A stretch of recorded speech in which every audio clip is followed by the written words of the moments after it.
place is upside down. Welcome to WrestleMania!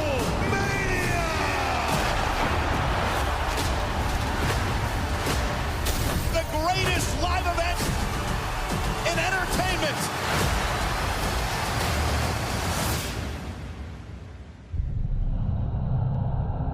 The moment has arrived.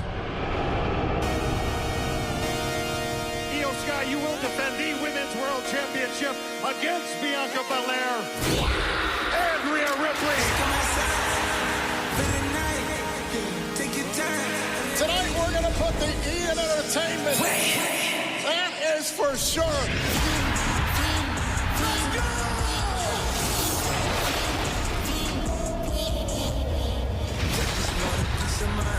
The Intercontinental Championship's on the line. It is a night where history will be made on so many fronts. The night when lifelong dreams will be realized. Your time is finally up. And my time is finally now.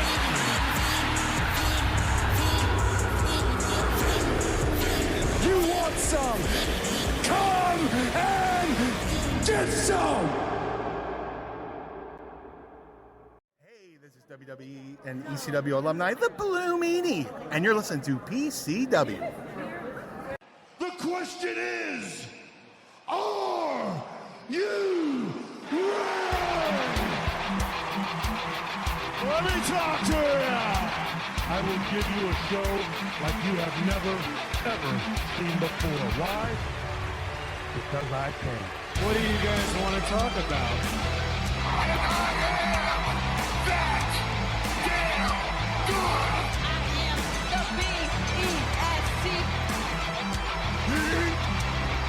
And the color red in a world full of black and white. I am the eater of worlds. Yeah, if you're some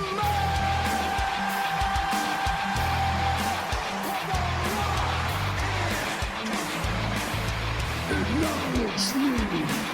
The champ is here! But to be the man, you gotta beat the man, and I'm saying, woo, right here. Hey, yo. The best there is, the best there was, and the best there ever will be.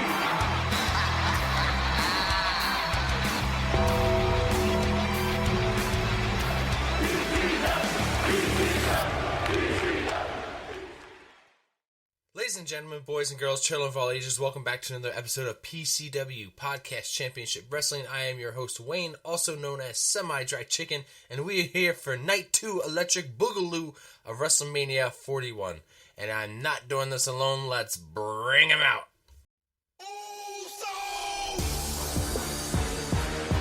Hey, hey, main event Jay Uso's now in your city.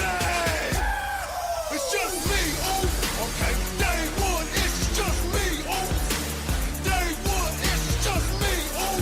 Okay, day one, it's Jay. A lot of all up and knock them down like this. I did. Hey, it's on me now, Oos.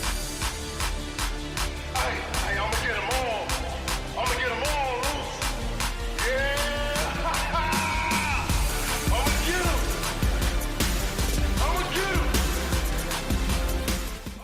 Dre, welcome back, buddy. What it do, PCW crew? Main event Dre Uso is back on your podcast. It's like his allergies. All right.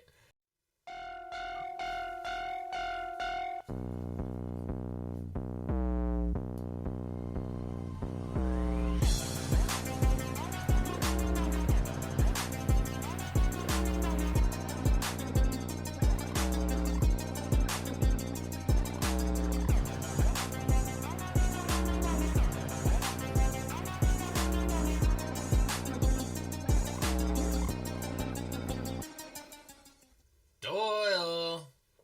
Yes, the man with a lady song. It's me. It's the Doyle. And maybe it's because we went last year. Maybe it's because last year was just a better show, I think. But But last year, WrestleMania felt like it lingered in the air for a while after the fact. And this year, I feel like I've already moved on. It Definitely does. all those factors. Absolutely. Yeah, it definitely doesn't feel like last year. It felt lackluster. Like we're missing something. Like it felt like this was all for the money this year. We didn't get the WrestleMania I feel like we wanted. And you know what? Now that, you know, I'm just going to run it over real quick, but I actually saw that there was a viral picture from the new show WWE Unreal on Netflix. The show originally planned, it shows in the background matches for WrestleMania 41, and at the time was World Heavyweight Championship CM Punk versus Seth Rollins versus Gunther. So we had triple threat for the world title. How we would have gotten there, don't know. Women's World Championship, Rhea versus Bianca Belair. Would have loved that, just a one-on-one. WWE Women's Championship, Jade Cargill versus Nia Jax.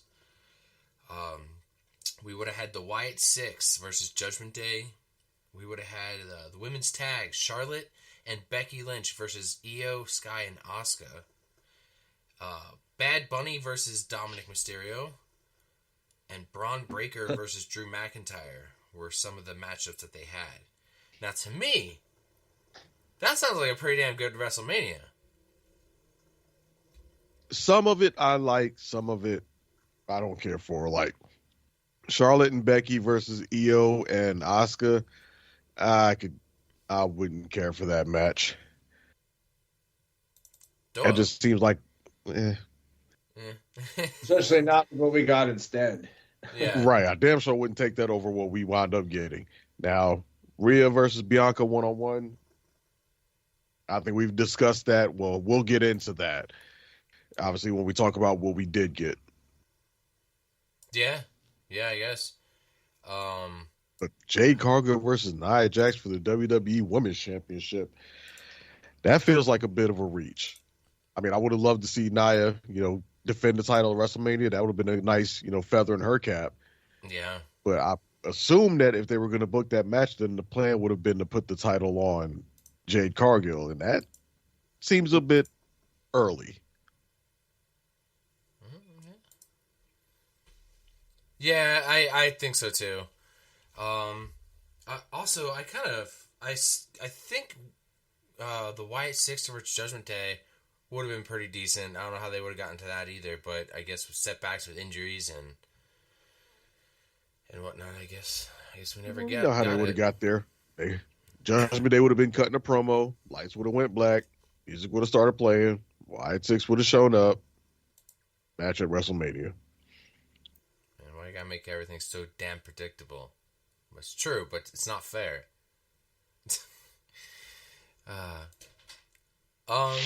Yeah. Let's get into night two.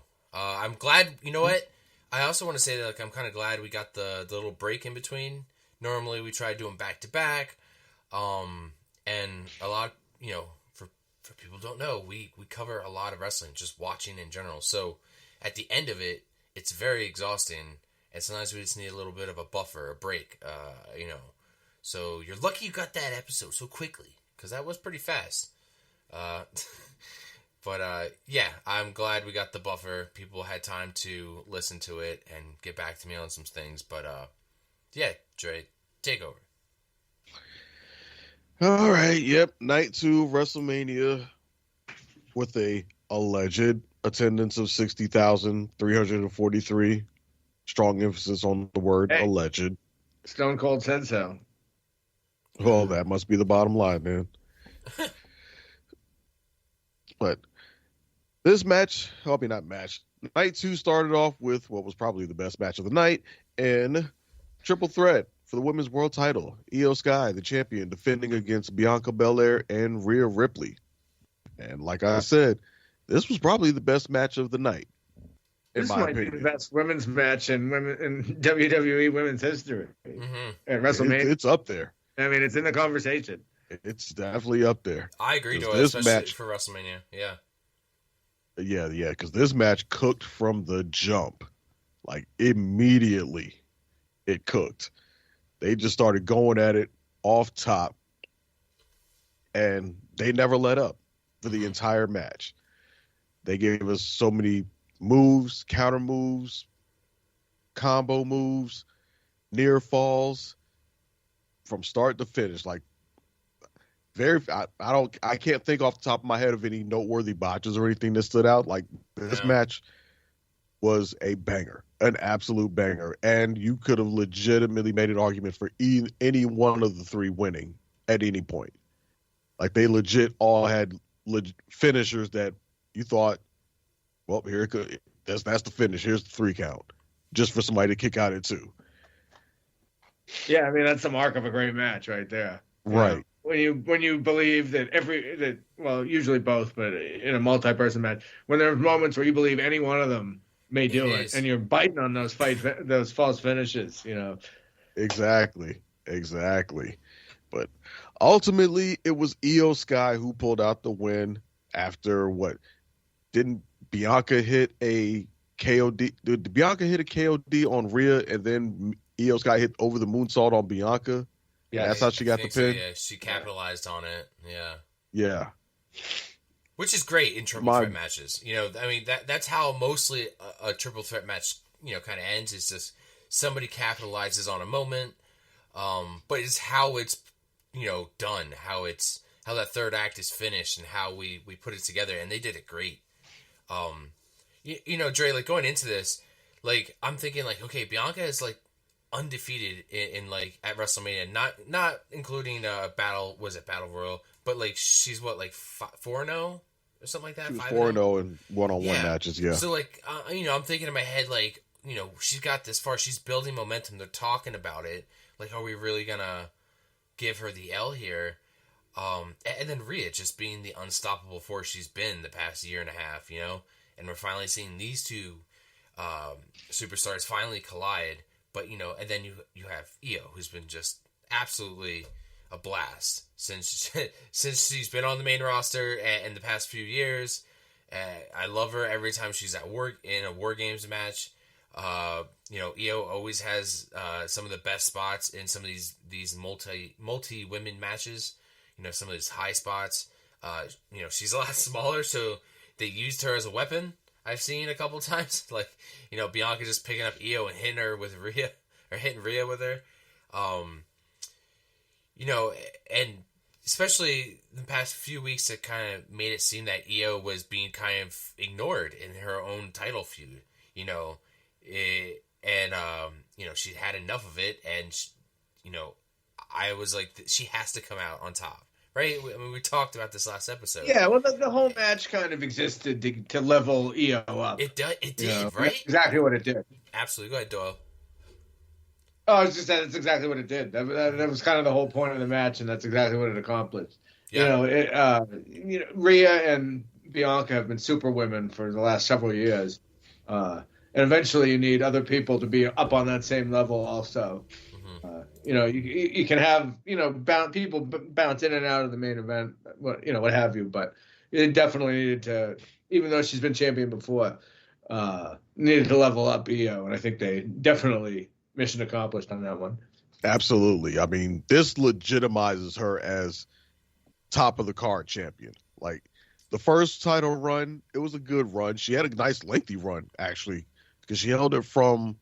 Wasn't it like SummerSlam till WrestleMania or shortly after? Mm-hmm.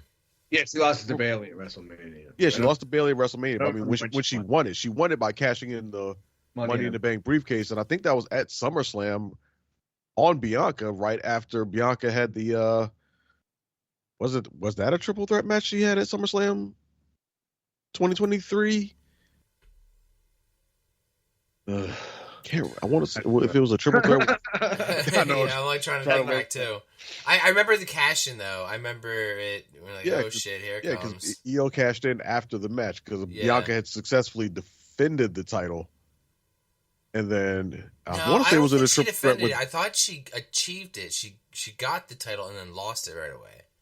That's what I thought happened. Right? We're thinking too hard back here. Anyway. One of us has to look it up. Either way, the point is Io had a good lengthy run that first time. Yeah. But it didn't really do a whole lot for her, like I guess people had hoped, because one, she had the matches, but she was still with Damage Control at the time, and they were helping her retain the title a lot. Right. And then when she finally kind of really had to stand on her own in a match, she wound up losing to Bayley. Mm-hmm. Despite the fact that she had good matches. But this one right here, when you're going over the two top women on the roster and beating them in a match and doing it with the crowd behind you the entire time, not only does it get her super over right now, and like I said, it establishes her as a legitimate champion. Mm-hmm. And like, she's not in the, placeholder status right now. Like, yeah, it bumped her up from, B plus player into the A's, Exactly. Yeah. My one gripe with this match, though, with it, despite how good it was, is I don't like that Bianca took the pin. That's my one. I'm not saying that Rhea should have took the pin. Again, my pitch would have been Io get the pin over both of them, like stack them up and stack them up. Exactly, stack them up, hit the over the moonsault, and get the pin on both of them. That way, she really would have had the legitimate killing. Like, no, I didn't just beat one of y'all. I beat both of you, and there would have really been no doubt, no questions left.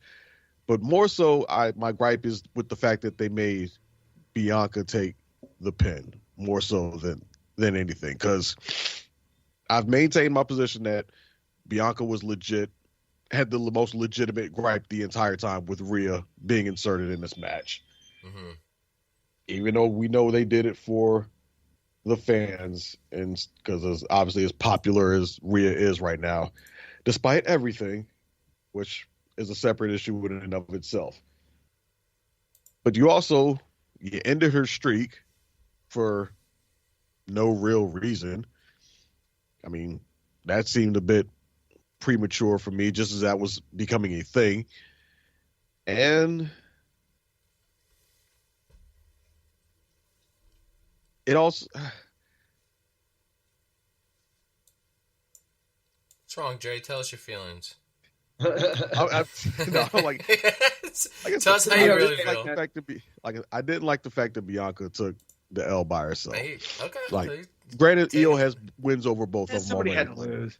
Somebody did have to lose. I just would have preferred it be her stack to both of them, get the win over both of them. Like, Rhea's in the position right now where a loss doesn't hurt her at all. Mm-hmm. Like, if she'd have been pinned by Io at WrestleMania, she would get the exact same pop she's still getting at this point. She wouldn't fall down the card. She wouldn't lose her status. Bianca, a little bit right now, she's still one of the top women wrestlers on the roster, but she's been in you could argue she's been in a bit of a downward trend for at least a year from last year being locked into the tag division and then in and out of that, almost to the point where some people were trying to, stupidly, in my opinion, trying to say Bianca's a mid-carder now because she's in the tag division, which was dumb. But she's been in that for the last year. Just kind of cycle them out of the main event picture, or the exactly. Like, nobody can stay in the main event picture forever. That's a great use of it, I think. Mm-hmm. Right, and I agree. Like, nobody can stay in the main event picture forever, but she's been in that tag division, been in and out. I don't know that they had maybe in the whole year maybe one or two PLE matches in that whole year, and then she went from that to getting back into the title picture with the win at Elimination Chamber just to take the pin now. Fans are getting, I guess, tired of her character. Well, I think I said in the Discord the other day, I think they're going to do Bianca Rhea at SummerSlam. Mm-hmm. And I assume that Bianca's going to play the heel, which will be an interesting dynamic. I'm kind of looking forward to that. I know you get upset when she gets booed, and so do I. But I'm interested to see what she does as a straight up heel. Because I guess she was a heel in NXT, but we really haven't seen it on the main roster. So I'm interested to see some versatility out of her, because that's one thing she hasn't really done yet. Yeah, well, my issue isn't so much with Bianca getting booed. I have no problem with her or any character getting booed when it makes sense to boo them. Bianca, I feel like, at least right now, it I doesn't think she's make getting much. booed because she's not EO or Rhea. That's the thing. It's like somebody in that feud's got to get booed, right? You know, somebody in that Does feud's somebody gonna have to get booed? No, but that's how the WWE universe takes it, because there's got to be a bad guy, right? Like No, there doesn't. I know it doesn't, No, but we don't. Fans, right now, the fans are doing whatever the hell they want to. Yeah, they've Becky been Lynch is a overtaken. clear heel right now. They cheered her on Monday. Seth Rollins, clear heel right now. They cheered him on Monday. So no, Charlotte fans Flair. don't have to boo There's a somebody. lot of that going around. Right. Yeah, I know. And it feels like right now the fans are more in a we're going to do what we want phase with just because. That's why John And I'm Cena not saying hates that you. fans always have to follow, and I'm damn sure not saying that the fans have to follow the storyline that WWE gets them. And, these are the clear defined good guys, you cheer them. These are the clear defined bad guys, and you boo them. I'm not saying that either. But if somebody is clearly doing something heelish, and you're choosing like, nah, we like him anyway, we're gonna cheer it, or somebody has a legitimate gripe, and you're just like, nah, screw you, boo you. That's what I take issue to it, because it's like, okay, it's one thing if this was like I said, you're getting bored with the person or the character. I didn't feel like that was necessarily the case with Bianca. They was cheering her like crazy when she was in the tag team with Jade. They cheered her after she won the Elimination Chamber. It just seemed like here came Rhea, and they was like, oh, Rhea's back involved. Well, screw you, Bianca. Even though she had, like I said, the legitimate gripe. And Rhea was doing the things that would, by any other person, be seen as heelish. Like, flip the table or flip the cards. Imagine if Bianca had done the exact same thing that Rhea did going into WrestleMania. Like, flip them. Like, say Bianca was the champion and she had lost the EO because she got distracted by Rhea. And then she showed up and inserted herself and just threw her name on the contract. They be booing Bianca like she was Dominic Mysterio. Who's getting cheered now? Huh? Who's getting cheered now? Dominic Yes and no. Yeah, I think he's still very much doing heel shit, but he still gets some boos though, even though they pop like crazy for him at WrestleMania. Yeah, but like I said, if Bianca would have done the exact same thing that Rhea was doing going into WrestleMania, they'd have booed the living shit out of Bianca. But because Rhea was doing it, we're gonna cheer it. That I take issue with. That's where I take issue with the fans. What a lengthy first match too. 14 minutes 25 seconds. That's and a hell of a fucking match to open the show. You know what I mean? Mm-hmm. That was awesome. I really enjoyed that match. Definitely. You know what though? For us last year, going into WrestleMania night 2, I was pretty exhausted already, but I was still hyped. I was tired, but I was my body was tired, but I was still hyped. I wasn't mentally drained or anything. I don't know how you guys felt, but this crowd, I don't know how many they said was in this current crowd. Do you guys have anybody have a number? But I think it might have been 60. Allegedly 60,300 yeah. something. Yeah, 60,000. There's a lot of celebrities there. Flava Flav was there, guys. I met Flava Flav. I don't think he was on our card for guys that might be there. No. The only people who I knew were Flava Flav and Rick Rubin. Everybody else was like, who? Who? Did you see how they had the VIP section up near the ramps? Yeah. That's pretty cool. Those were sponsorship giveaways. Yeah, those talk were about family. The ones who were above the entranceway on the ramp or something? Yeah. Speaking of fucking sponsorship, talk about 6 logos. I was looking at a photo that was showing the WrestleMania back when Vince was still running it, and there's nothing. And then you had Prime last year, and now you have about 6 logos.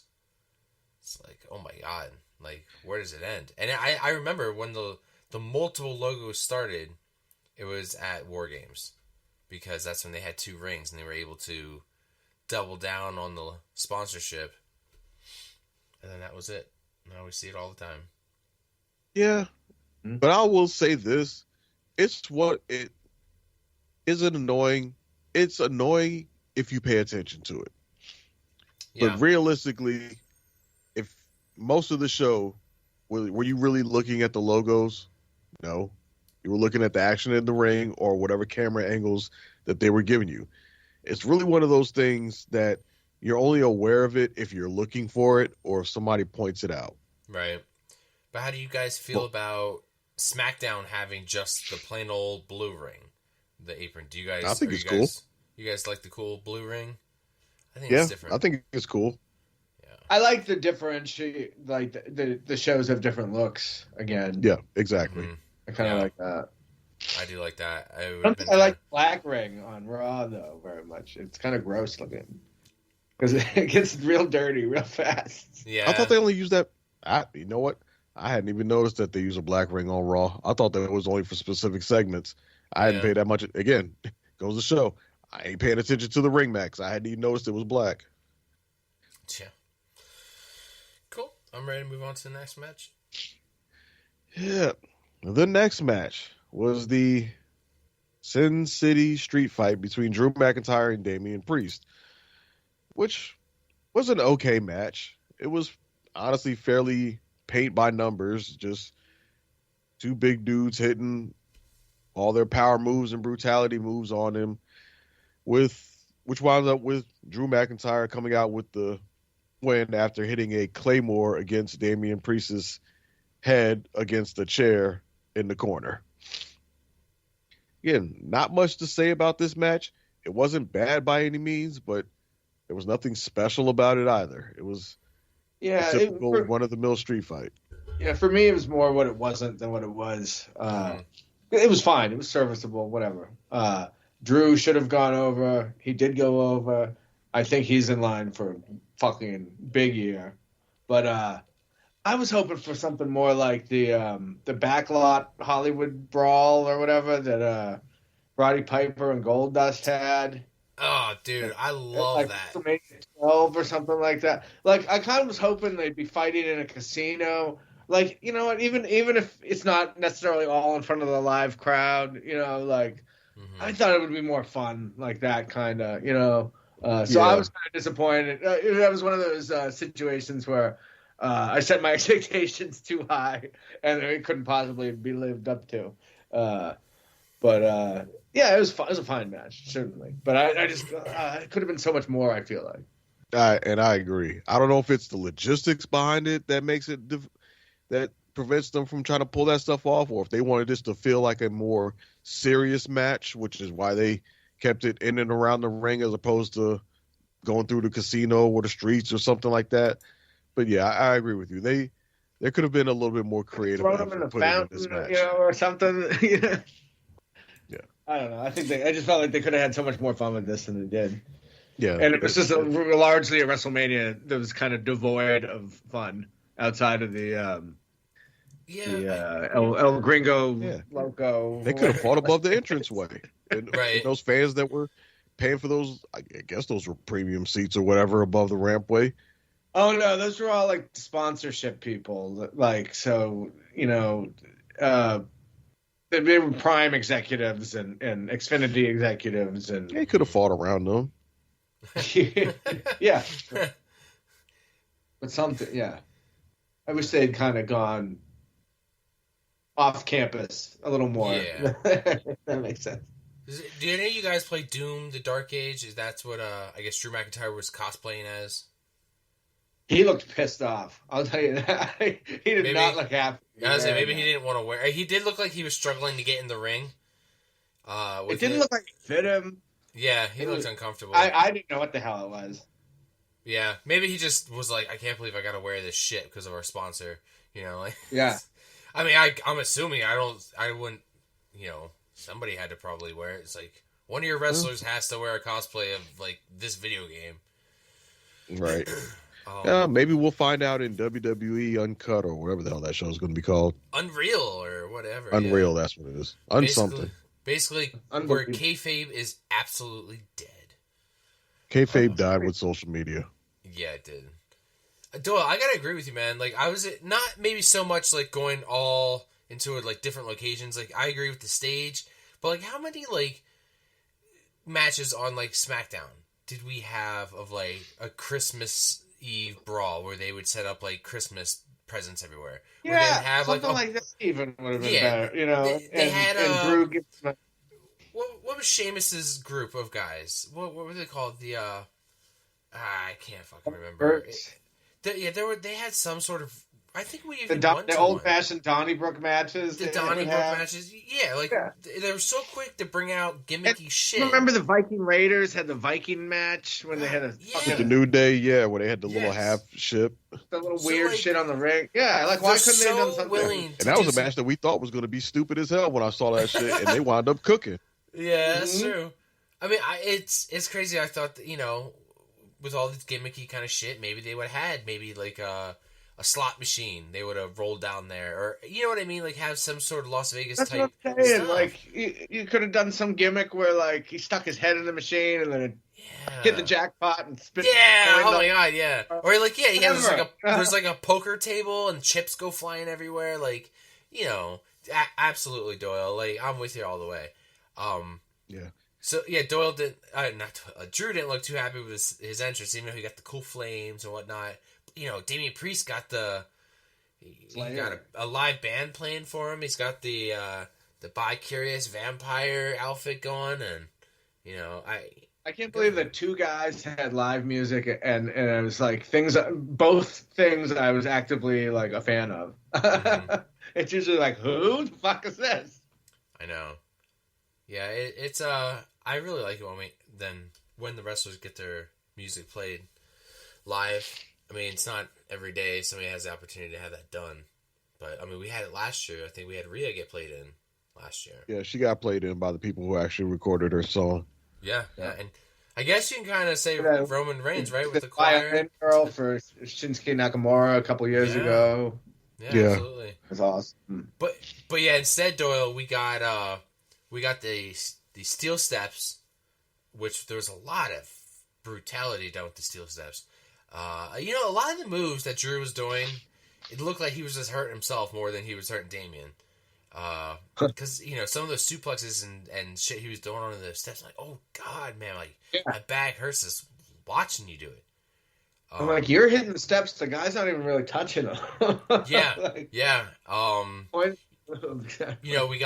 We got ourselves some tables. I did like the kind of big spot at the end with, Damian's doing the old school taker, walking on the ropes, which I haven't seen done in a bit, which was nice to kind of revisit. But as soon as he fucking did it, I go push him right away. Drew just push him right through the table. Yeah, right. He just let his intrusive thoughts just take over, and he just right through, and he went through clean. He went through nice. And then he finished with that claymore with that chair in the corner. They did it so fast, and it was so loud that I think they did a pretty good spot with that. And I don't know where Damian goes with this loss now. Like the man's lost his world title. He's lost Judgment Day. He's lost his rematches. He's lost his WrestleMania match against Drew. And that's the question, and that's the reason why I said he needed to win this match, because now that very question is there. I don't know where Damian goes from here. Ooh. Honestly, I think Drew claymored him back to the mid card. Ooh, well, yes, unfortunately. But do you know who'll be the good person to go after that Intercontinental title? Maybe a former enemy. Damian Priest. There you go. Yep. Ooh, back to the mid card for a former world champion, which is unfortunate because, again, I like Damian Priest. I think he's probably going to, until he gets some momentum or the fans behind him again, he's going to be like what Bobby Lashley was before he left WWE. Ooh, he's going to be that person that every time they need a tournament or something, he's going to be in that match because he's a name and he's a former champion, and they're going to say that ad nauseum. He's a former champion. He's got a shot. No, he doesn't. He's going to be in those matches or in those tournaments that he'll never win. Until, again, like I said, at some point he either gets some momentum behind him or the fans get behind him again or something like that, that push him back up to being a champion. Yeah, he might see it. He may see an IC title win here or there, but I don't know that Damian can get back into the world title picture anytime soon. I could see. I mean, not maybe as soon as this next go round, but I could see him as a Rumble winner or an Elimination Chamber winner. One of these days. Mm-hmm. Exactly, one of these days. See, you're not even saying that with confidence. I don't know that it would be impossible or even really that hard to get him back in the main event picture. Fairly easy, just give him a couple big wins over people, and then bang, he's right back there. So I don't know. I don't know. His future. I don't know. I like the idea of him going after Dom, but I feel like Dom would have to beat him, right? So maybe that doesn't help him very much. Right. Like I said, I'm not saying his career is over by any means. I just, without the momentum behind him, and it's not, and I don't think they can just book him back into a championship. I don't see them pulling that unless there's some sort of momentum behind him. And some sort of, like, his pops aren't through the roof. He gets cheers, but he doesn't get pops through the roof. There's really nothing behind him right now to give creative, I think, motivation to put a belt on him. They'll put him in contention because he's popular with the fans. He'll be in contention. He needs to have his buddy Bad Bunny come back, get involved in the storyline with him. Yeah, like I said, and like you mentioned, if he was to be put up against Dom right now, they would probably book Dom to win because Dom has the momentum. Yeah, he just got the title also. Right, and he just got the belt. I want to see him not as long as, but I want him to have like a Honky Tonk Man-esque run where he's just fluking victories left and right. Like he just wiggles his way out of fucking pins and shit. Like, yeah, shenanigans. That would be funny. Funny. Yeah, it would be funny. So. Well, speaking of Dom, that leads us to the next match, which was Braun Breaker, Intercontinental Champion, defending in a fatal 4-way against Finn Balor, Penta, and Dominic Mysterio himself. Which, I guess this was probably the one shock of the night. Really the whole PLE, which in the form of Dominic Mysterio winning. I don't know. Did any of us call for that in the pre-show? I did. Yeah, I thought we did. I don't know if I did or not, but yeah, we brought it up because we were thinking not. I think me and Doyle were discussing not if he pins, Braun or Penta. It's if he pins Finn, and it fucking went down exactly like that. And what a great way to protect Braun.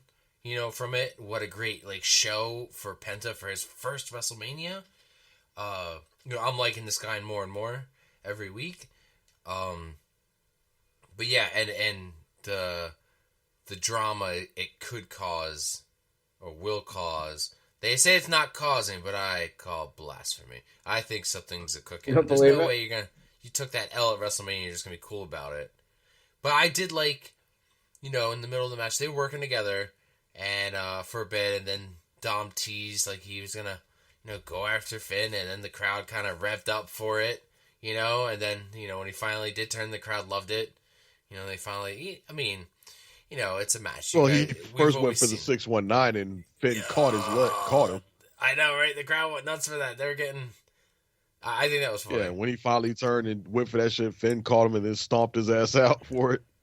And Doyle, you brought it up last episode. Everybody's got to have a mask now, right?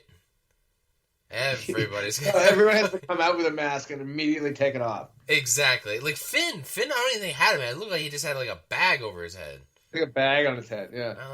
And then his mask off. That was funny. Yeah, he couldn't get it off. I was like, oh shit. Because I thought the mask looked pretty cool, but then he couldn't get it off. His gimp mask he borrowed from Karrion Kross. He couldn't get off his fucking head. Braun just the only guy match was really mask. fun. Yeah. I thought Braun Breaker had no shot. I thought the other three did. And boy, was I right about Braun Breaker getting leveled up because the next night on Raw. Yeah. I mean, Dom, I don't think they expected the face pop he got for that because he kind of celebrated and then he kind of he was halfway up the ramp. And one of the things I really like about social media is when you get to see the alternate angles and stuff. Because there's an alternate angle with the camera guys in the picture, and the camera guy's like, "Go back in the ring, you idiot!" Like, come on. So Dom goes back and like soaks it up even more. I mean, obviously Dom was planning to win. I don't think he was planning to be as over as he was. So I think that was kind of a fun surprise to see kind of play out live. Yeah. What a fun match. Yeah, it's definitely it was a fun match, and like I said, a great moment of seeing the fans absolutely just pop huge for Dominic Mysterio. It'll be interesting to see where they go with this because obviously they've been teasing for the longest time a Judgment Day breakup. It's just a matter of when they decide to finally pull the trigger on it. Right. And Dominic Mysterio, despite the huge face pop he's gotten, is still 100% acting like a heel. Yes. Oh my God, yeah. Being completely arrogant as fuck about it and talking shit. There's a video clip of him trolling Scott Steiner backstage with the belt after he won. That was fucking great. Oh my God. And then he was in like the post show. They interviewed him in the post show, and he was completely already proclaiming himself the greatest Intercontinental Champion of all time or the greatest champion of all time. So he's completely healing it up. And the fans are responding in kind to him healing it up by still booing him after initially cheering for him when his music hit.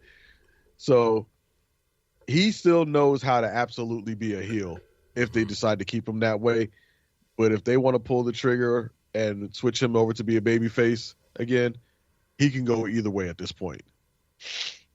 And I'm pretty sure they're probably, whenever they do pull the trigger on this Judgment Day breakup, he'll probably fall on the babyface side because Finn Balor just has no support behind him. Like nobody's cheering for him and JD McDonough or any of that. So, right. And Finn's probably does better work as a heel any damn way. Yeah. Yeah, the only good thing about Finn as a babyface, he had that really fun entrance, but they've since changed his music several times. I did like that. And then maybe they do the thing when they go back to the old music if he turned it. But I think if anybody's going to turn, it's going to be Dom babyface, which I didn't think they'd ever be able to do without involving Rey. Some kind of reconciliation with Rey Mysterio. So that'll be interesting to see. Yeah. Cool. We got a run in. I'm here. Oh man. Yes. What are your thoughts, Carlos? What are my thoughts on what? This guy. On what we were talking about. Oh yeah, man. You were quiet this whole episode. You haven't said a damn word. Dominic just coming in here, I always said when Dominic came in, like they tried to push him as a babyface. It wasn't working. Everyone's used to the history of Dominic Mysterio kind of secretly being written as Eddie Guerrero's son. And that's pretty much how the audience wanted to expect him. Like all this, smart marks and have been following the product from I guess in the 80s, 90s, 2000s, whatever. So it was just natural for them to go in that progression. He had to separate himself from his dad, and they had to go that way.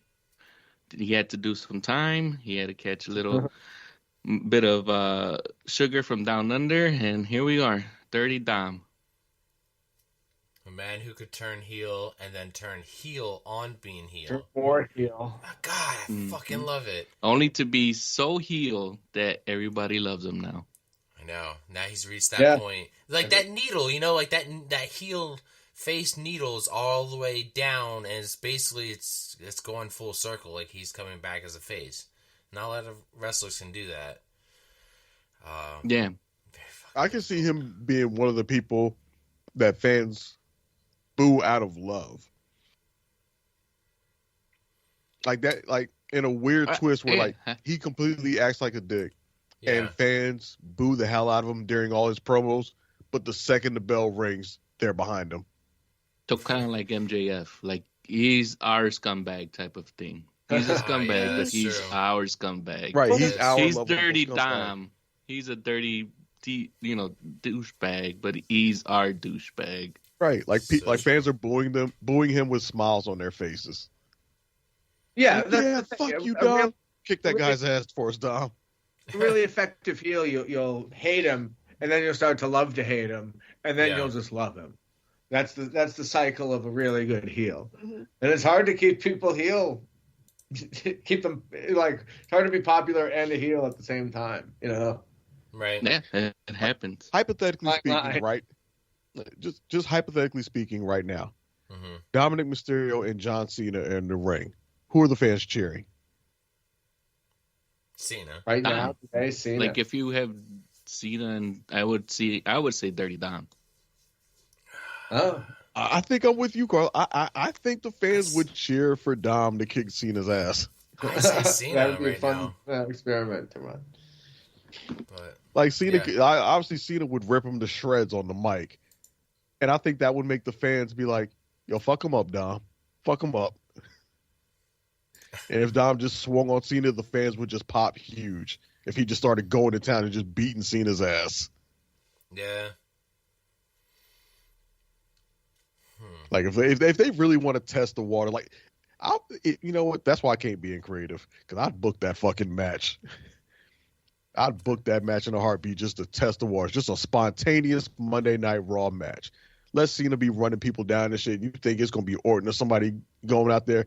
Nah, fucking Dominic Mysterio come out there and interrupt John Cena, talk shit about how he's the best champion in WWE right now with the IC, and let John Cena be like, "You want to talk shit, kid? Put your money where your mouth is. Me and you, 1-on-1. You no belts on the line, just to see who's the better champion. Let that shit main event Raw. See what the fans do. I'll bet the fans would go ape shit for fucking Dominic Mysterio. Champion versus champion, no title on the line. John Cena versus Dominic Mysterio. Make it happen. That would be fun. And that's what's missing from WWE right now. Random, spontaneous fun. But we get it in this next match. And I have a soundbite for it. But you lead me in. Well, next what was Randy Orton coming to the ring, because he ain't had shit else to do on WrestleMania. So figured he'd come out to the ring and say, "Who wants some?" Because whoever wants some, when they come to the ring, they gonna catch the three most dangerous words, or three most dangerous letters in all of wrestling: RKO, which led to the camera slowly going up to the ramp, doors opening, and then the revelation of Randy Orton's opponent.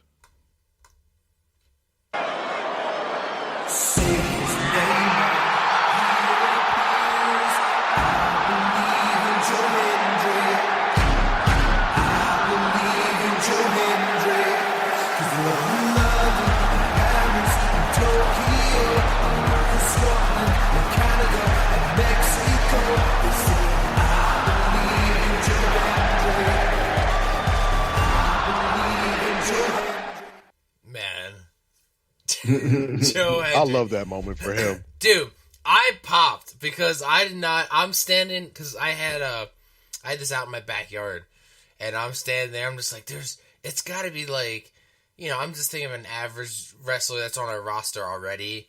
I never thought in a million years like they would have the TNA, and we discussed this before, maybe I'm the one who said that there's no way they're going to book a TNA, a non-WWE talent on this show. They proved me wrong than a motherfucker. Dude, and what a crowd to do it with. Joe Hendry has called on so much that, the crowd was just so into it. I I loved Orton's reaction. Orton just looking around the ring, just looking at the crowd, just like he just can't believe this, like how popular this guy is. And a lot of people were. I saw some people like, oh, I can't believe he lost in such a short amount of time. But he's just. Here's what I got. I got this from Joe Hendry. Well, a quote from Joe Hendry. He says, people are saying Joe Hendry lost quickly. John Cena lost quickly at WrestleMania. It's about creating moments. At the end, when Randy does my spin and then does his pose, people who know what wrestling is know that was Randy giving me his seal of approval. 100%. Yes. Joe Hendry gets it. It wasn't about the fact that, the TNA champion got squished or whatever. First of all, TNA champion, when's the last time a non-WWE champion was on WrestleMania? Mm-hmm. And I mean by like somebody who was a champion in another organization. Yeah. I don't know if that's ever I feel like it may have happened before at WrestleMania. It was in the early days. Yeah, there have been people from other promotions, but I'm struggling to remember a champion from another promotion. Maybe our WrestleMania expert knows off the top of his head. Yeah. No. Would you say that you revisited the Manias? You would know? So, yeah, I guess yes, not. I have revisited the Manias, and if we are not counting the ECW merger but not merger when they invaded, then no, there's been no other like champion coming out with their belt out on a WrestleMania stage. Right. There it is. So this is unprecedented. And for him to get that moment, and furthermore, he was handpicked by Randy Orton. Yeah. Randy Orton an option or a list of people to face. He chose Joe Hendry. He chose to give Joe Hendry this moment. He chose to have this match with him. And just if you want to speak from a kayfabe standpoint, yes, Joe Hendry is the TNA champion, but there's levels to this shit. In no way, shape, or form was TNA champion Joe Hendry supposed to be that competitive against 14-time world champion Randy Orton. Again, there's levels to this. Absolutely. For sure. And that's why Joe Hendry was such a perfect opponent, too, because a return, if they had done the Rusev return there or the Aleister Black return, they have to win that match. They can't lose to Randy Orton. Same thing with like if he went and got a legend, like I don't know, pick an old guy. Like what fun is that to see him beat up on an old guy? Joe Hendry was the perfect combination of guy that is a name, can pop the crowd, can elevate himself even by losing this match. Just because he's never been in front of that many eyeballs before in his career. A little anecdote: my wife no idea who this guy is. And his music goes, and I think I made an audible like yeah, and she went from she said, "Who the fuck is this guy?" And by the time before he was finished walking down the ramp, she goes, "I like this guy." So my sample set of one, he was a great exposure for Joe Hendry. Yeah, well, still, exactly. That's one person, Thank you, one person. One more believer. This was nothing but a win for Joe Hendry in every shape or form except for the match itself. Now, I Other love than how that, total win. I love how what we get with Orton the next night. People, I can't believe Orton just goes right to the top and just challenges John Cena right for the title. I'm like, he did beat a world champion last night. He had to win and win dominant because it looked like he was going to go after John Cena. Yeah. And I was just like, jokingly, like, he did beat a TNA world champion last night. So, I think that deserves a title shot, right? Just to say what title. But yeah, I mean, I had my hands waving. I was believing, people at my party marking out the people who knew. Actually, there's a couple people who know because people who listen to the show know of Joe Hendry. So I was just that lifted me up. I mean, WrestleMania Night 2 was pretty solid thus far, but this is straight in the middle of the show. We didn't get no halftime show. We got no Night 2 is the opposite of Night 1. Yeah, we didn't get no gimmicky type event. no music act. No, we get the goofiness at the end of the night. But, yeah, perfect. Yeah. I like the moment where Joe Hendry went for the choke slam on Randy Orton, and Randy Orton just looked at him like, the fuck? Yeah.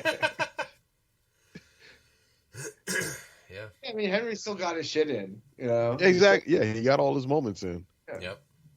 Dude, he got and it was real creative usage of the moment of his turnaround where he did it. They zoom in, boom, RKO. Yes, that was great good. camera work. Yep, great camera work. All right. So moving on. After that nice, fun segment, we had to follow that up with Logan Paul in a match against AJ Styles. Yay. Nothing against AJ Styles, but yeah, nothing for Logan Paul either. Yeah. Again, this was a match that happened and surprisingly went on for damn near 18 minutes. Yeah. Like, And this when- was the and when second that- longest match of the night. And when the thing everyone's talking about is something that somebody that wasn't in the match said after the match, that's a problem. And of course, I'm referring to that Karrion Kross work shoot, whatever it was, promo he gave after the match. 100 times more interesting than anything happened in those 18 minutes from bell to bell between AJ Styles and Logan Paul. Yeah, like I remember nothing from this match.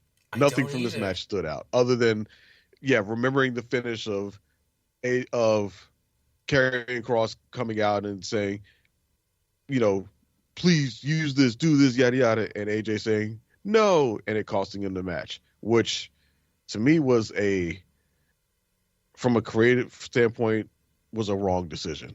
Mm-hmm. Like, one, I wouldn't have had Karrion Kross begging AJ Styles to use it. I would have had him just present it to him. Be more subtle about it. Don't be so overtly desperate for him to do this thing.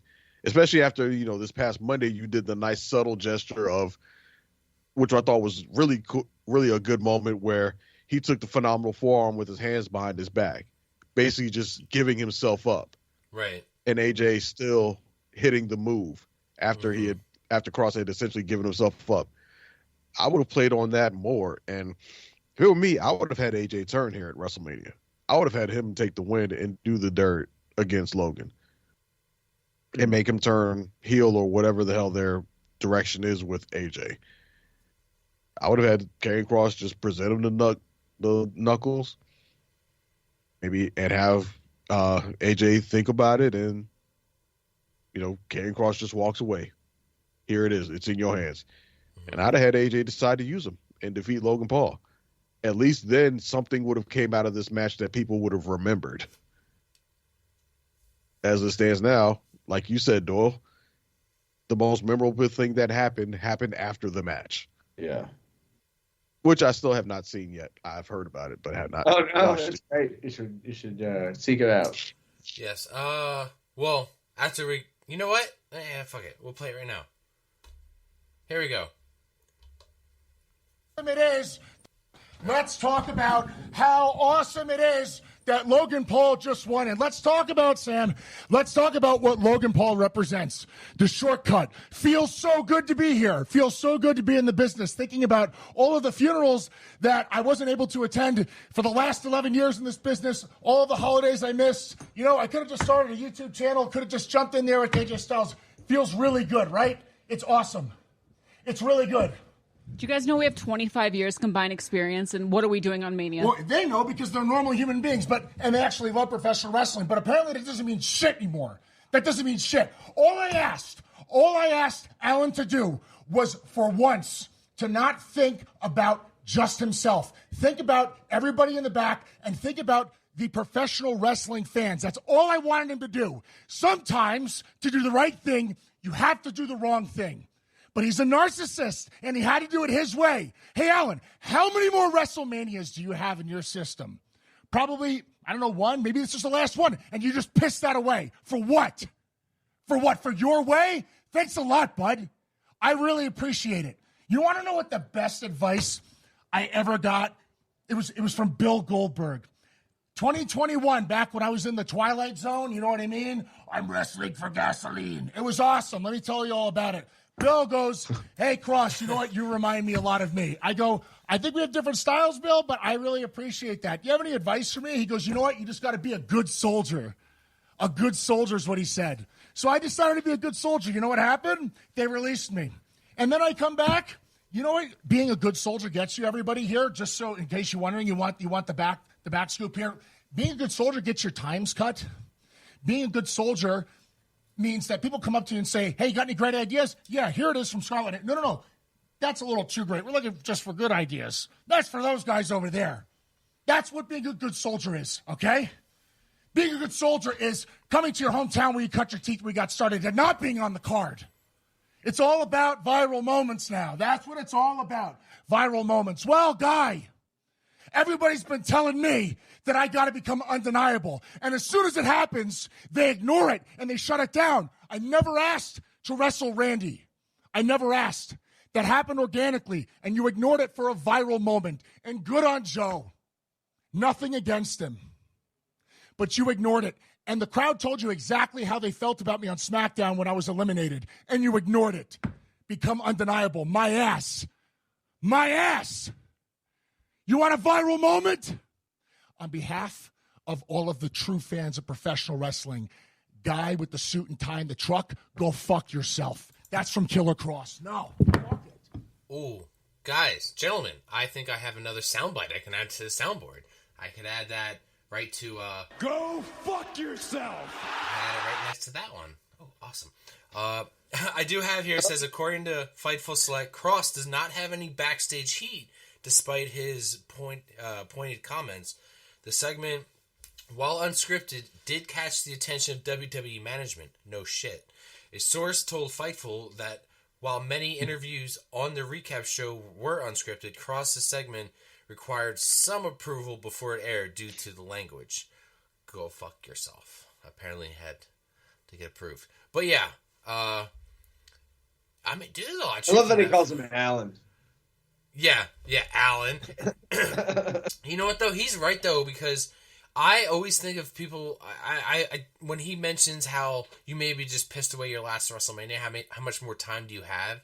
I feel that way. I feel it, man. Like, guys like AJ Styles, guys like CM Punk, guys like John Cena, like these, you know, you only got a few more matches with some of these guys, and it's like, let's not piss them away. And Dre, I agree, man. I don't remember a lot from this match. You know, what sucks is, like, our last episode, I was predicting, you know, our prediction episode, I was predicting that this was going to be a really good, you know, fight. I thought these guys were going to have some cool high spots. No. I mean, it was pretty boring, man. Like, if there was a match I was most disappointed with on this card, this was it. And with the amount of fucking time they got, you know? But go ahead, Doyle. I've spoken long enough. Oh no! I mean, this was just the story was terrible. The match wasn't very. I mean, the match was okay. It wasn't great. Yeah, it just was what it was. Like I said, when a viral moment after the match is the thing everybody's talking about, not the best time. Yep. And I really want to like Karrion Kross a lot, but I feel like I can't remember the last time I saw him wrestle. I guess he was on recently. But anyway, he's just not a very good wrestler. That's the problem. He's great with the other stuff. If you can figure out a way to get a little better in the ring or something. I really want to like this guy, but we'll see what happens with all this. Hopefully he can get his act together. But that was the most interesting thing. Karrion Kross involvement with this match was the most interesting thing about it. And that's not a good sign. Yeah. Reacting to that interview in real time, you could tell he was definitely blurring the lines between quote unquote kayfabe and reality. Mm-hmm. That was definitely a line blurring interview, if anything. Not full on shoot, but also, you know, not just a work. There was some shit in there he was getting off his chest in that one, for real. And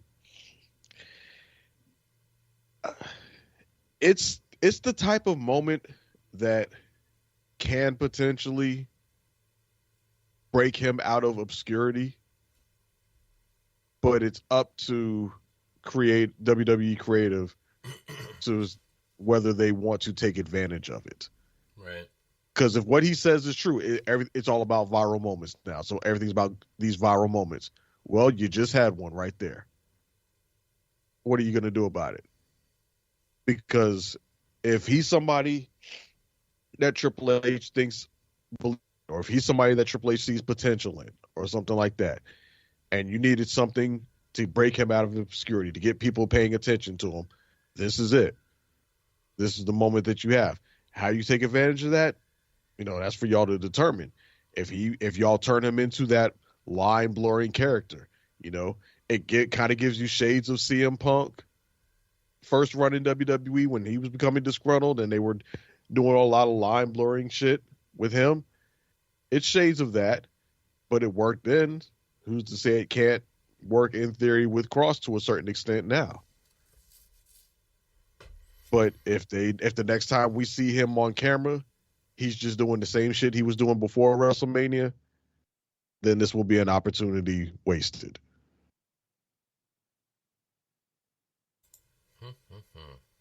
What about Carlos? Let's hear his opinion. Yeah. No. I completely agree with what Dre was saying. Like, we've had this build-up with Karrion Kross for, is it like the past year or year and a half, where he's just been working in the background. He's been like skulking, eyeballing, just hitting figures and then dropping little dripping like little bits of like insecurity into the wrestlers. Like, for example, the New Day, and now, first they were Xavier, then he got into Kofi's ear, and now they flipped. They took out Big E, and now they're on their little heel run. Mm-hmm. And Drew McIntyre is another example of another wrestler that he talked to.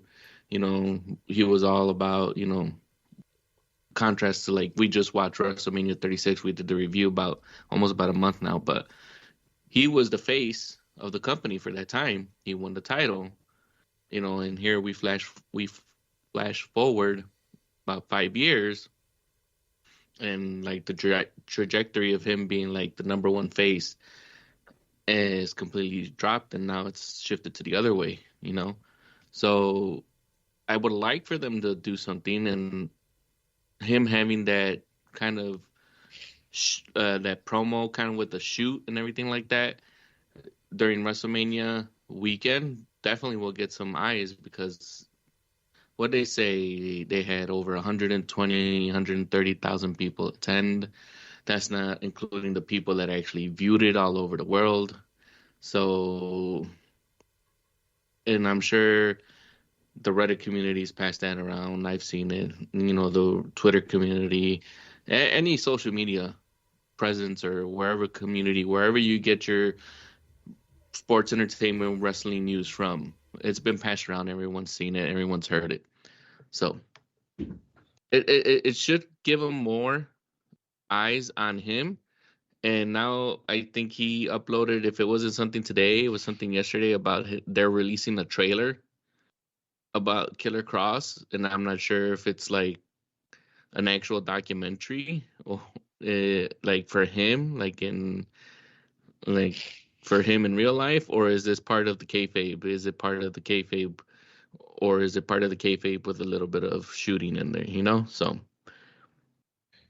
whatever it is, coming out too, or it might already be out. Yeah, as well. Yeah, whatever it is, it's gonna have to maintain that.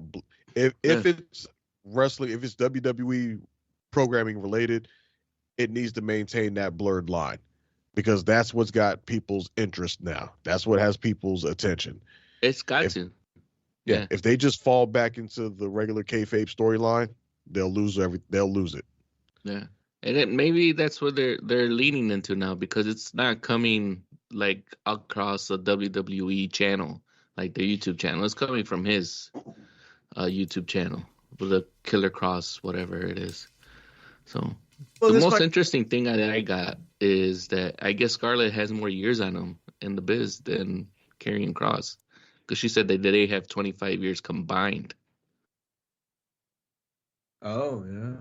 Got out the abacus and figured that out. Yeah. Chicago's very own Scarlett Bordeaux.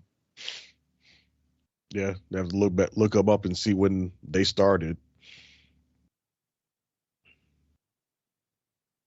But Doyle, I think I was interrupting whatever you were gonna get to. Or did I distract you? Yeah. I can't. It doesn't matter. Okay. Any other thoughts on Logan or AJ? Well, apparently Logan Paul is going to be Jey Uso's first opponent as World Heavyweight Champion, which I'm not completely mad about. No, because no, I'm not, man. given that the fans have been fairly I won't say the fans. The IWC has been fairly lukewarm about Jey Uso. What's the one way to really shut that down and get people back fully on Jey Uso's side? Put him up against somebody they hate even more. Yeah. And that's damn sure Logan Paul. Yeah, I'm hoping that they could both carry each other.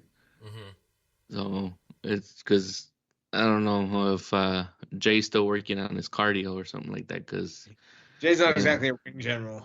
Yeah, exactly. And then we've seen what Logan Paul was able to do with AJ, give us a very unmemorable match. So we'll see. Only time will tell. But I'm really thinking that Jay's probably gonna have this title run only going to SummerSlam. Unfortunately. Yeah, TBD. So next up, after this, we got the penultimate match, which somebody decided that the second to last match on night 2 of WrestleMania needed to be the Women's Tag Team Championship match, with Liv Morgan and Raquel Rodriguez defending their belts against what was supposed to have been Lyra Valkyria and Bayley. It turned out not to be Bayley because Bayley was attacked backstage before the show, causing Lyra Valkyria to need an opponent at the last minute. And who would, lo and behold, show up to be her partner? The man. The Becky most Lynch. predictable person in the world. Who returned to a very big pop. And in the match, of course, Lyra Valkyria and Becky Lynch won to become the new Women's Tag Team Champions. Just to turn around the very next night on Raw and lose the goddamn belts right back to Liv and Raquel, and resulting in Becky Lynch turning on Lyra the very next night and beating the dog shit out of her, leading to a Becky Lynch heel turn. What in the entire fuck was this whole sequence of booking? Oh, Dre, it goes further than this, because Liv is leaving to go do a movie, and they now have the tag titles. Like, these tag titles are sluts right now. They're being passed around. This is like the joint at the party. Everybody's getting a little bit of it. Is it just to jack up, Raquel and Liv's wins? Like now what are they, like a 3-time tag team champions together or something like that? I didn't understand this. And poor Bayley doing all the fucking lifting, doing all the fucking lifting just for Becky to pull a fucking Hogan moment, Out of and out of all of this booking shit, Bayley's the only person in this whole entire thing that I give a shit about. And that's because I feel bad for her, especially if I had thought about it, I would have had you queue up, I would have had you get the soundbite from it. But during WrestleMania week, Bayley did an interview with Chris Van Vliet. And it's actually a really good interview. It's about an hour long. It's on his YouTube channel. I recommend everybody go check it out. But she talks about how she sees herself during that interview. And she talks about how despite the fact that she was one of the 4 horsewomen who all came up through NXT together, her, Charlotte, Becky, and Sasha, and how they've all gone on to be, obviously Charlotte and Becky have gone on to become, at the top of the women's division. And she's been in there just as long as they have. She's done, she may not have the same number of accolades as them, but she talks about how she doesn't see herself as being on their level. Mm-hmm. She sees Charlotte and Becky up here, and she's somewhere below them. And she talks about how, and it's in the moment, you can almost kind of feel like she's getting a little emotional when she's talking about it, but she sounds like, you know, some of it may be her own doing because she's just the one who takes whatever booking they give her and just tries to make the best out of it. Whereas some others may go in there and say, you know, I'm not doing that. That doesn't make sense for me. Or, you know, would maybe fight for themselves harder or reject certain things, you know, and shoot down or fight back against creative. Whereas she's not the one who does that. I guess somebody told her at some point in her career, you know, whatever they give you, make it work, make the most out of it. And she's done that throughout her career, tried to make the most out of it. And it may have, you know, perhaps that's cost. I'm not saying that she said this at this point, but this is kind of my own speculation at this point. But perhaps that's cost her a bit at times. Perhaps there were some things that she wound up doing that maybe she didn't agree with or didn't like. But because she's always had the mentality of making whatever she gets work and making the most out of it, it's kind of put her in this position. And she actually, and she almost slips up at one point in the interview because she says, like, by the time this airs, and she cuts herself off.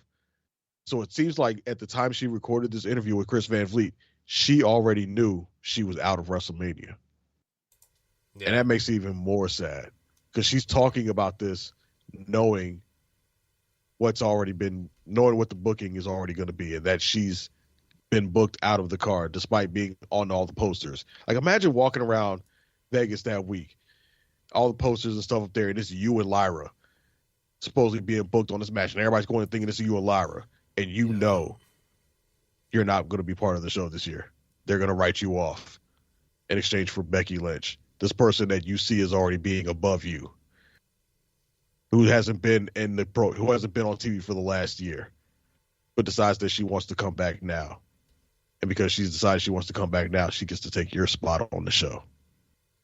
How fucked up is that? Extremely. Like I said, you know, Bayley did all the work. It felt like don't get me wrong, I love Becky, man. I have the man T-shirt in my closet. You know, I'm a mark for her.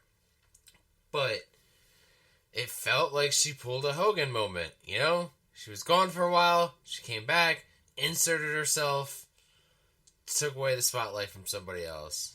But I'm sure there's a reason for a lot of things because we saw what happened, you know, after, you know, like we said, we saw the tag titles get lost again. We saw Becky turn on Valkyrie, her outfit. I'm sorry, like Valkyrie's the wings. I just remind me of the guys on It's Always Sunny in Philadelphia when they were they had the American Eagle wings when they were portraying wrestlers. Valkyrie came out there on her Big Bird status. Yeah. But I mean, it is what it is, booking. But like, I don't hate Becky. She's a heel now. Yeah. I fucking love it. I'm all for it. I feel like they must have promised Bayley something, right? Right. Like, well, I thought like, you'll get a title run after you'll win the title at SummerSlam or something, right? Like, I don't see. You would think that, but after hearing her interview with Chris Van Vliet, I don't know that she was promised that. I don't know.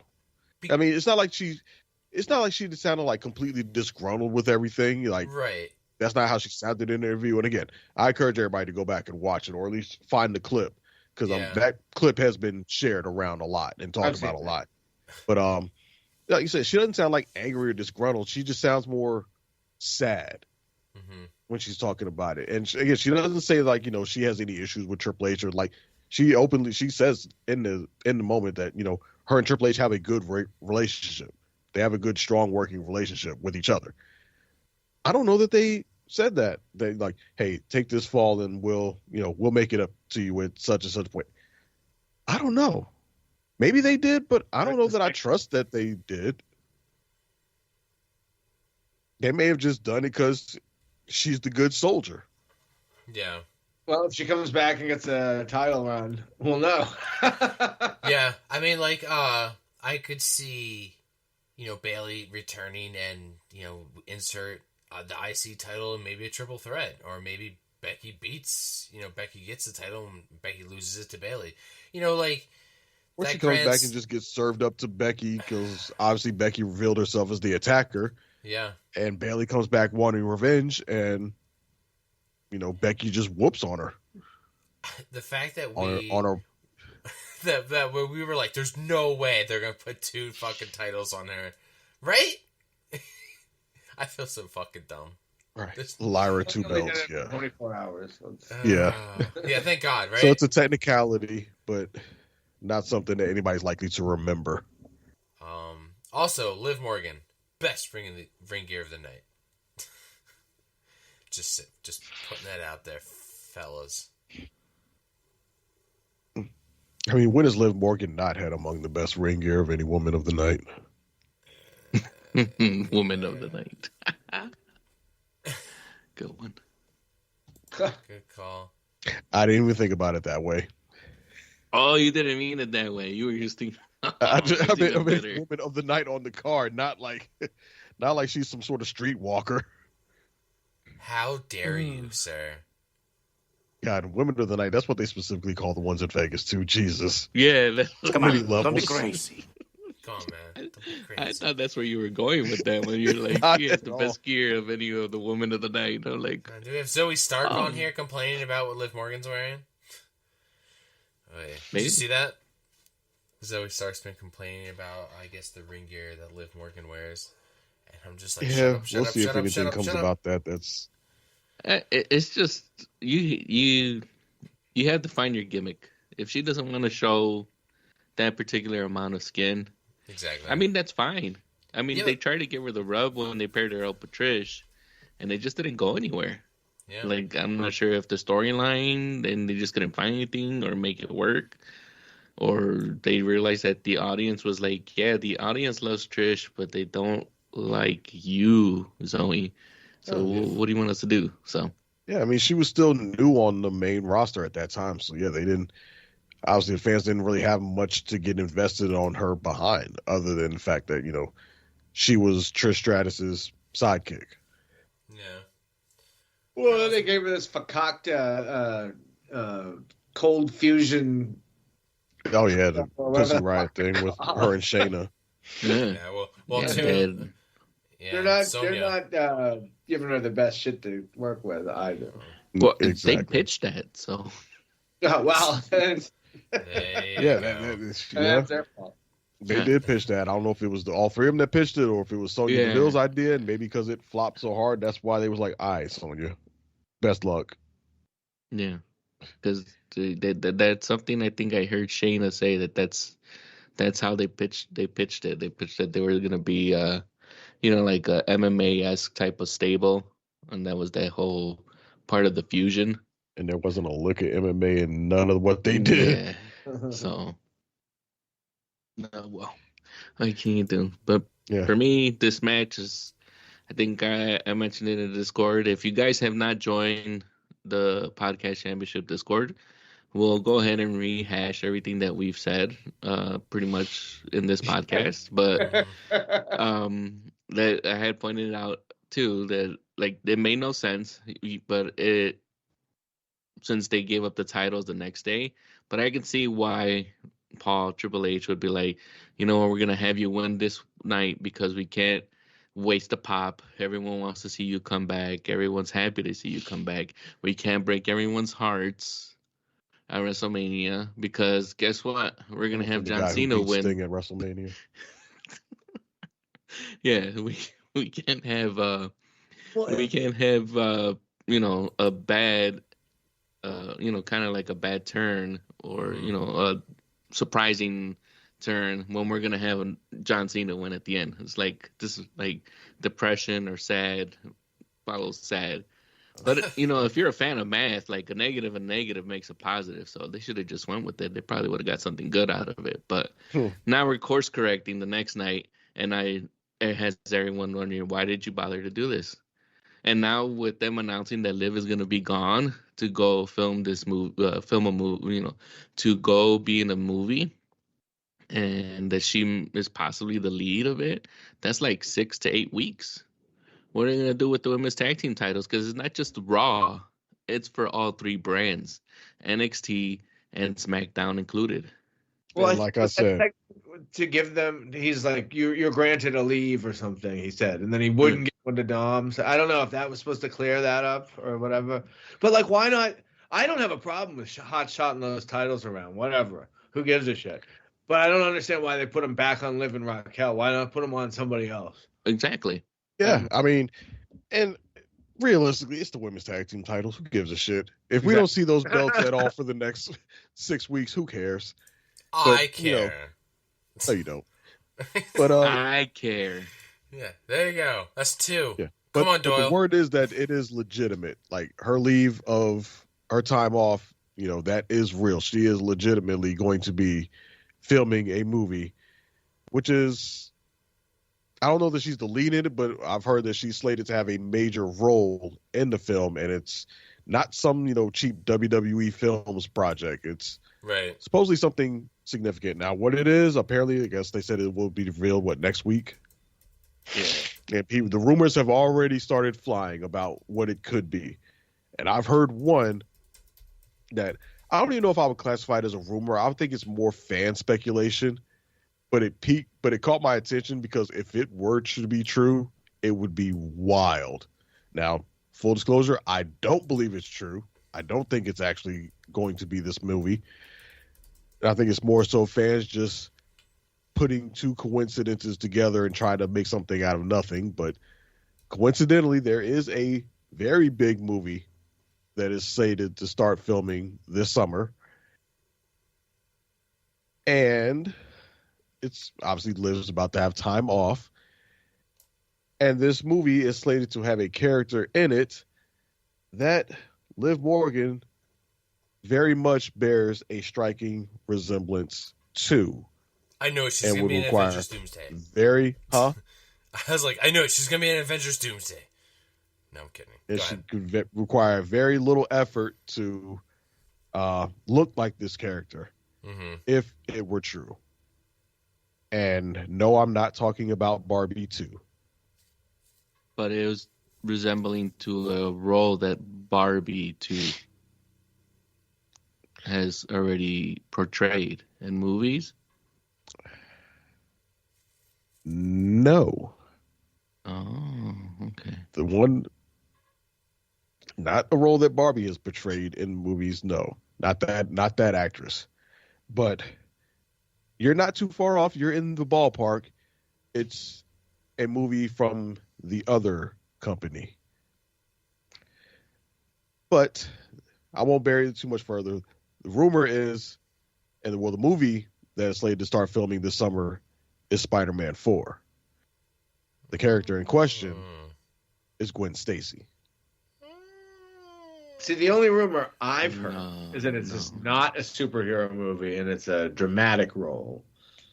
I can see that one. I can see her playing Gwen. Like, I think, she's young-ish, but she's not. Liv Morgan's still in her 20s? No, she's in her late 30s or early 30s. She's in her early 30s. Yeah.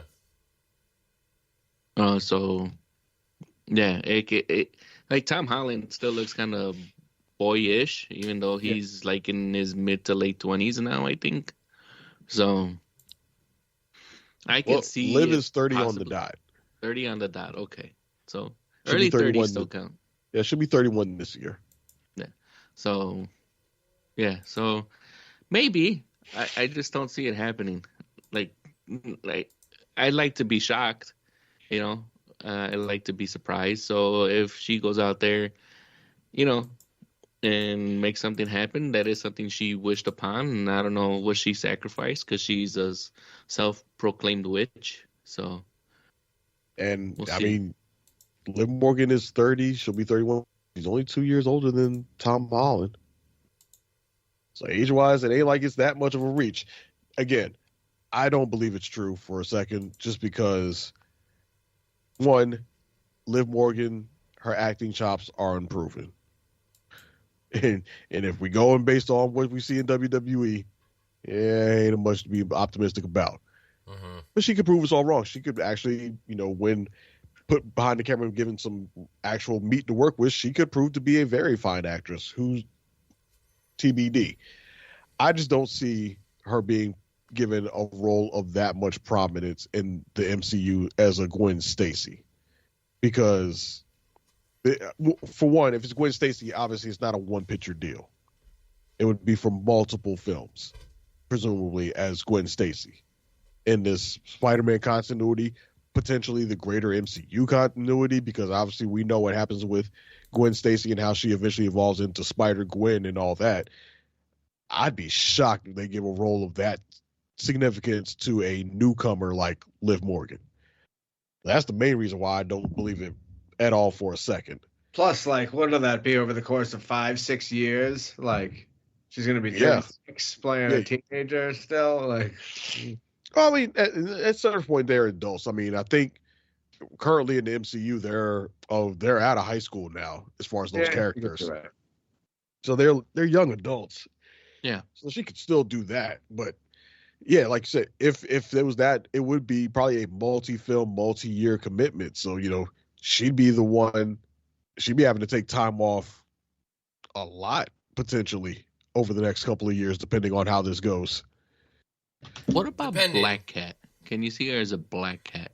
Yeah, I can see that. That's what I was thinking more of. Yeah, I could see her in that role if that character, I don't know. I haven't looked much into Spider-Man 4, so I don't know what all characters are going to be part of it. But yeah, she could also play a damn good Felicia Hardy. Honestly, hell, she might be better as a Felicia Hardy than Gwen Stacy. And then that character could just pop in here and there, just like little, maybe take up 10, 15 minutes of screen, but still can be considered maybe a major player because they'll have like contributions to do to the main story here and there, kind of like how they threw Anne Hathaway in doing something important as Catwoman in the last Batman movie. Yeah, and that would be a single movie commitment because I doubt we would get Felicia Hardy in multiple films unless she proved to be like super popular. But it certainly wouldn't be as large of a commitment as presumably Gwen Stacy. Mm-hmm. But I guess we'll find out next week. Yeah. I'll just all be wrong. And it's just she's in some random movie. We're like, the fuck is this shit? She's in an A24 movie. Right. Speaking of movies, I meant to watch the trailer earlier, but apparently the trailer for The Rock's new movie, the one where he plays the MMA fighter, apparently that trailer dropped today, and some people have speculated that he does a damn good job in the film. I even heard the O word be put out there by somebody. Oh, please. That one? Yeah. Oh, please? Really?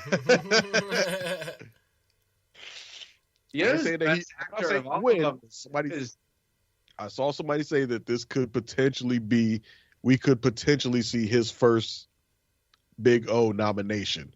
Oh, good grief. Again, I have not watched the trailer yet. Obviously, this is TBD and very, very early speculation, but I think Batista's the best actor out of all of them. Bautista? Blue-Tista? Yeah. Blue. He's no longer blue. Yeah. That could definitely be up to something like, if you had to rank them, it'd be Bautista. And then by default, number 2 would still have to be Dewey. But John Cena's catching him. Like if season 2 of Peacemaker is doing does another knockout job, then I would actually put him over the top. Because I've been John Cena has a little more range than Dwayne does. Yeah, but he's entertained me more. Well, he's entertained me more on those movies. Like even like doing like the little slapstick, like straight to video movies, but now they're straight to Amazon Prime, like the Ricky Stenicki. It's a crazy movie, and no one would actually want to see it, but it's pretty hilarious to me. I thought it was hilarious. I heard it was pretty funny, but here's the one thing though that The Rock has over both of them. He can carry a movie as a lead. John Cena has not done that yet. Neither has Batista. Whereas The Rock has been the lead in films that have done numbers. And look how I'm going to bring it back. Do you guys ever see the movie The Condemned? Do you know who's in the movie The Condemned? We didn't talk about Stone Cold Steve Austin. Stone Cold Steve Austin. We need to talk about what he did with that fucking 4-wheeler. Vehicular manslaughter, dude. No, so, he hit the barricade and okay, listen. the lady over. I watched it multiple times. This fucking lady's overreacting. He didn't hit her. First of all, I saw he went the wrong way. He missed the ramp entirely. And what took him so long to come out?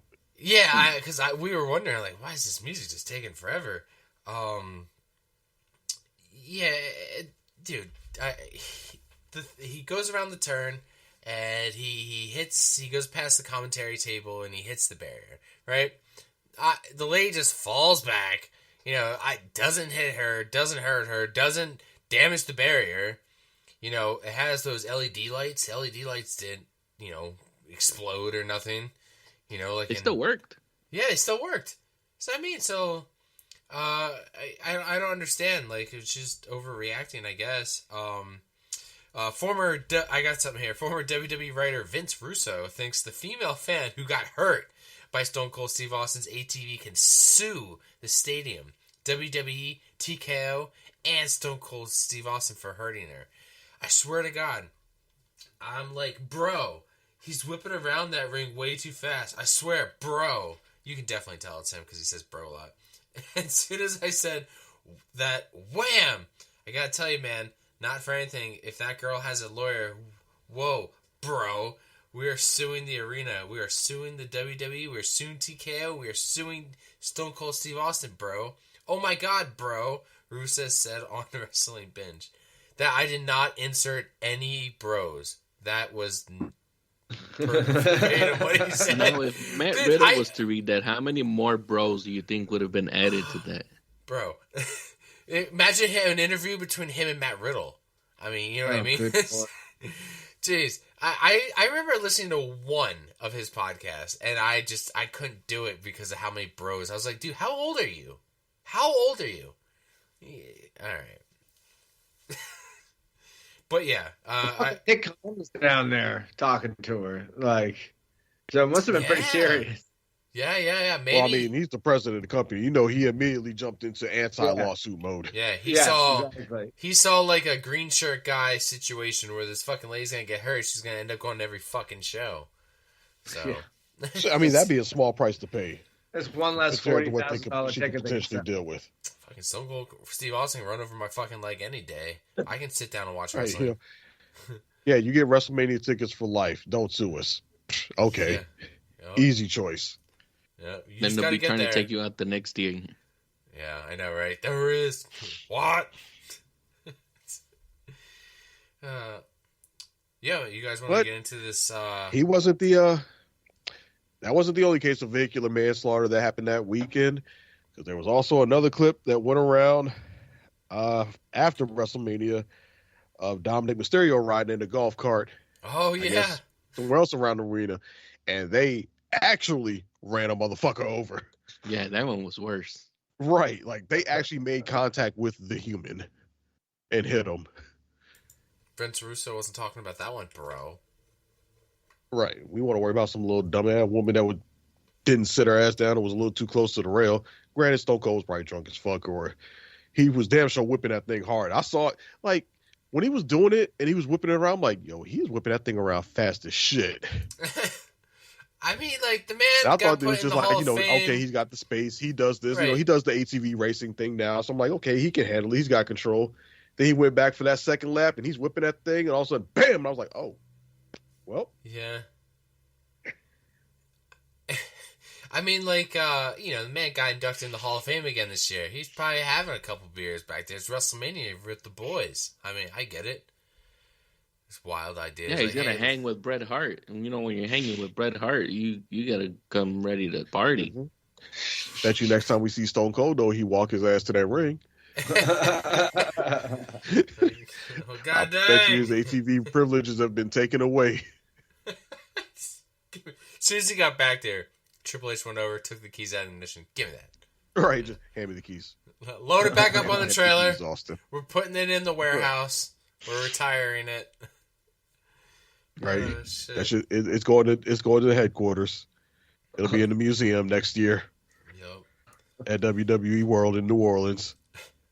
Hey, you know what though? That was a better WrestleMania moment than him stunning Vince, because that one's still sour in my mind thinking about that one. So Stone Cold in the past few years has made up for that shitty stunner. We got to see him wrestle Kevin Owens, and we got to see him smash an ATV. So cool. Typical Stone Cold. I hope next year he does something else fucking crazy. Yeah. So all that remains is the main event. Cody Rhodes versus John Cena for the WWE Championship. Well, undisputed. So they still holding on to that even though they finally dropped the Universal. Mm-hmm. And this match was not as good as the main event from night one. This is what I meant when I said night one. Night two was the opposite of night one, because night one was a bunch of, a lackluster, I'll say, undercard with a phenomenal main event. Got better as it went along. Yeah. Night two was a much better undercard with a very lackluster main event. Mm-hmm. I'm just going to flat out say, this main event fucking sucked. Yeah. It fucking sucked. Like, the match was mediocre. And then, while this match is already mid and not really getting, you basically watching this match like, okay, they're going through the motions. John Cena's whooping Cody's ass. You're waiting for the comeback. You're waiting for the interference. That's inevitably going to happen. And then we finally get to, the third act of the match where, okay, shit's going to pick up and we're working towards the finish. And what the fuck do we get? Fucking Travis Scott coming to the ring, which, okay, yeah, saw that coming. Knew it was going to happen. But him just strutting his little lowly ass down to the ring, taking his little sweet ass fucking time. I'm like, sir, you ain't that goddamn important. Put some fucking hustle in your step and get your ass in that damn ring. We're tired of hearing this little fucking fiend song that we've been listening to since damn January. Yeah. Get your ass in the ring. Get your lick. Take your lick back from Cody that we know was coming. And let's move on to the shit we really wanted, that we really care about. Mm-hmm. Who else is going to come out? Let's get to the shit we really came here to see. The Rock, is he going to come out? Are we going to see Paul Heyman come back? Seth, something. And we got none of that. We got none of that shit. Mm-hmm. We got John Cena cracking Cody with the belt in a 3 count. John Cena's our new champion 17 times.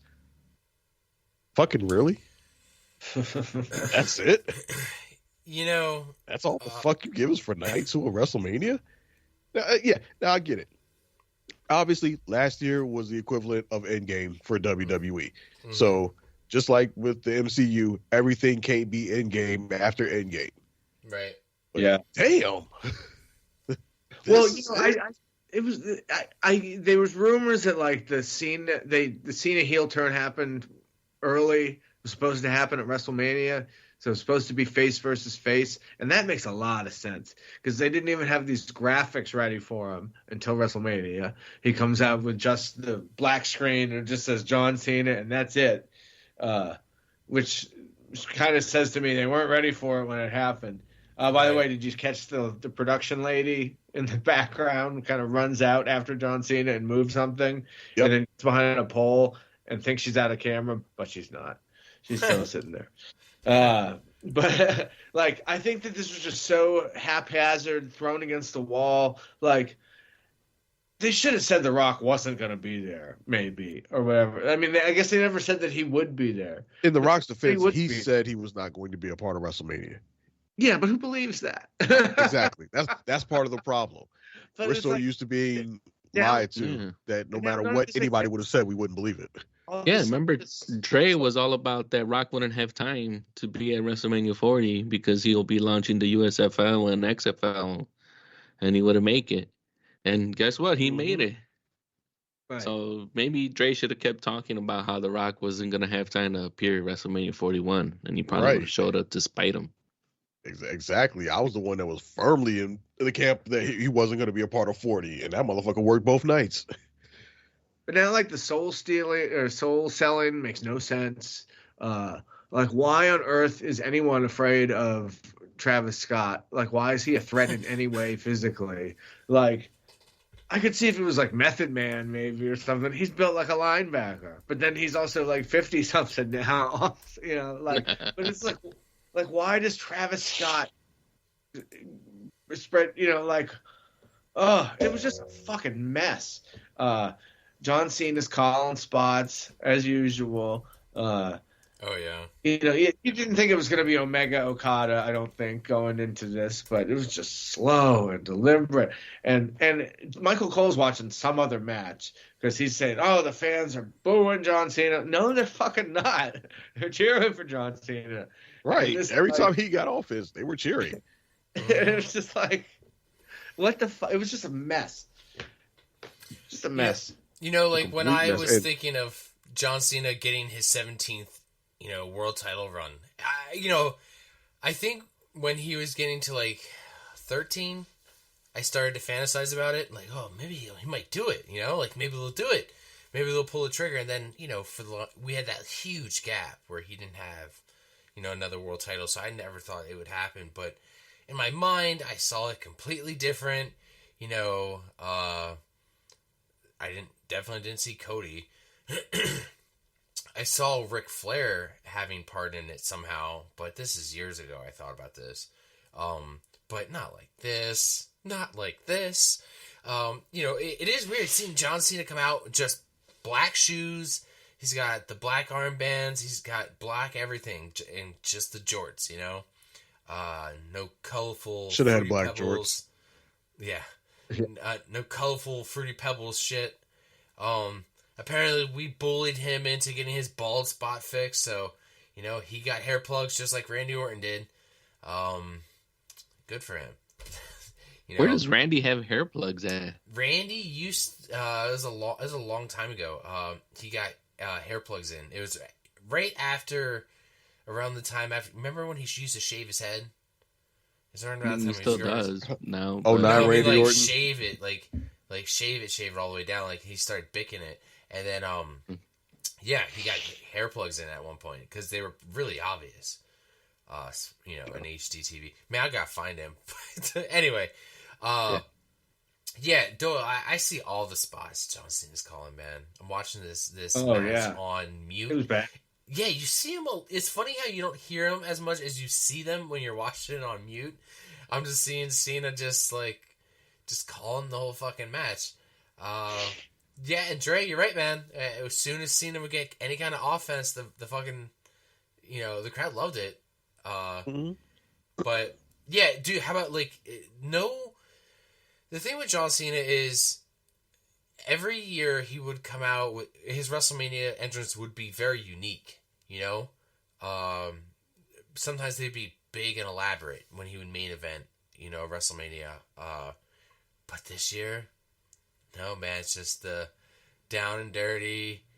I don't even remember if he had anything in the background, of in his video packaging. He just had a black screen. It was just a black screen that just said John Cena. Yeah. Actually, I'm rewatching it now. How about that?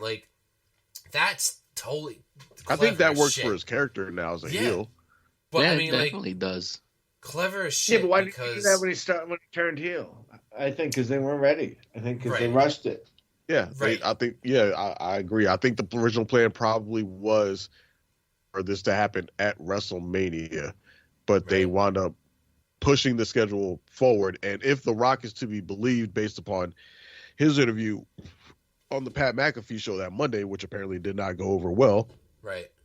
The decision was made to a certain extent at the behests of Ari Emanuel, who is the head of TKO. Because as The Rock claimed, Ari Emanuel reached out to him because sales for Elimination Chamber were, I guess, lagging or were a bit below expectations. So they needed something to boost the sales numbers. So supposedly, according to The Rock, Ari Emanuel reached out to him, asked The Rock to come in and help boost the numbers, which led to the whole Cody, I want your soul segment, which in turn then led to, okay, well, if they're going to do this and Cody didn't want to do the heel turn. Then they pitched it to John, and John agreed. Then I guess to do the heel turn now, as opposed to what was probably the original plan of doing it at WrestleMania. And then now, well, shit, this is all moved up now, and now we got to scramble and figure out, okay, so Cena's a heel now. What's his interest going to look like, and all this, that, and third now. So what's the WrestleMania going to look like? And then The Rock decides, as he says, let's make this all about John and Cody. Keep it focused on them. And so he opted to not participate in WrestleMania or do anything with WrestleMania because he wanted the story to be focused on them. But motherfucker, you're The Rock. Yeah, now everyone's focused on you not being there. Right. You're The Rock. This whole shit started because of you. This whole thing, the heel turn. You gave the signal to John to turn heel. John didn't decide that himself. It was all started because of you. And then for you to just back out and not give any payoff on that was a gross miscalculation on their part. I think it was a miscalculation to do the heel turn so early. Yes, it got people talking. Yes, it got buzz. Yes, it did help build up anticipation for this match. So it accomplished that goal, but then you completely fumbled on the payoff. And in light of how the fact that they bungled the payoff, they dropped the ball there, it almost leads you to believe that they probably should have just stuck with their original plan. Yeah, I mean, kept it face on face and then do the heel turn at WrestleMania, because at least then, guess what we'd all be talking about now? Guess what all the headlines would have been? John Cena wins his 17th title at WrestleMania, turns heel. Yeah, and they could have still had a mediocre match, and it would have been fine, because no one would remember it, because no one would give a shit, because all they'd be talking about was John Cena turning heel after the... Yeah. Right. That's what all the headlines would be now. The climax to the match, maybe, or whatever. Whenever it happened, however it happened. Yeah. And you could have done John Cena heel turn without The Rock, and he could have never been a part of it, so we wouldn't have had that anticipation for it. And the story would have been about Cody and Cena. And those two could have easily built up hype for their match just as baby faces. And just made it purely about, competitiveness. And they could have still cut harsh promos on each other, blurring the lines a little bit, digging at each other a little bit, maybe not as viciously as they did it as heels, but they could have still gone at each other. And we could have had a big match with two faces and a whole lot of hype. And then that heel turn would have happened.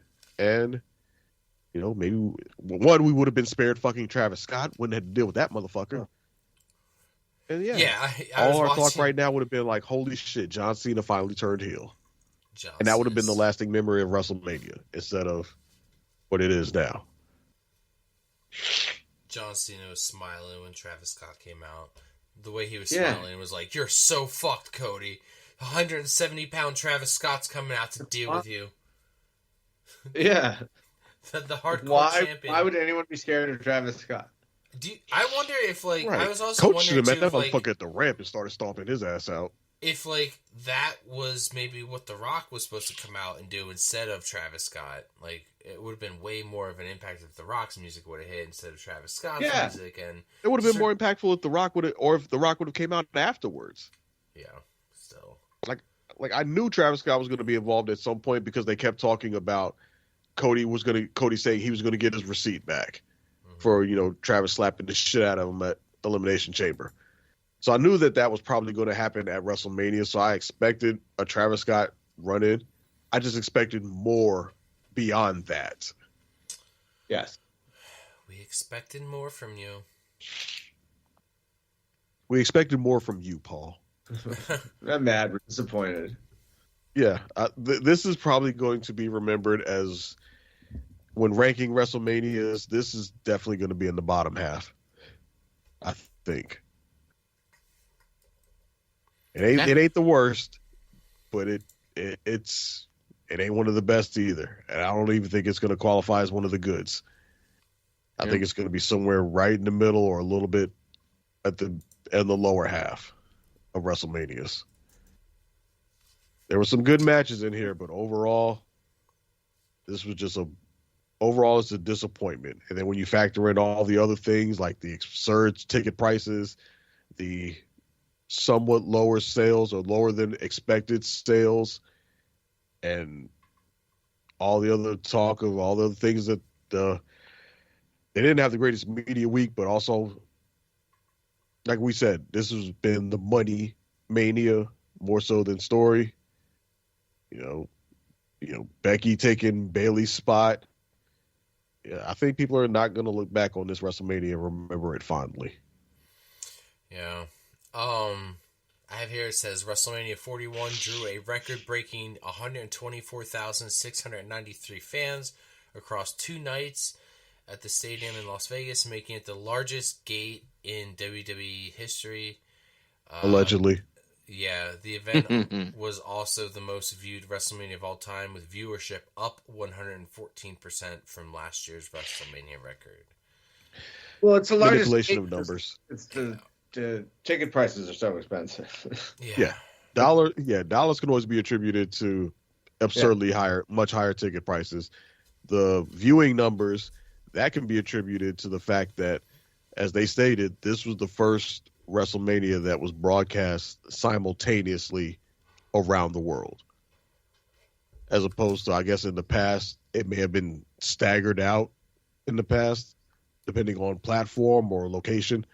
This one was broadcast at the same time around the world to everyone. Peacock in the U.S. because of their deal with Netflix. Mm-hmm. So outside of the U.S., it aired on Netflix around the world at the exact same time. Mm-hmm. So, of course, those streaming, when you do pull that off, yes, your streaming numbers are going to be unprecedentedly higher than before. But it's like, I don't want to hear about how much money you made when you're giving me a shitty main event. Yeah. You know? Yeah, nobody wants to hear about how much money you made when the show itself was lacking.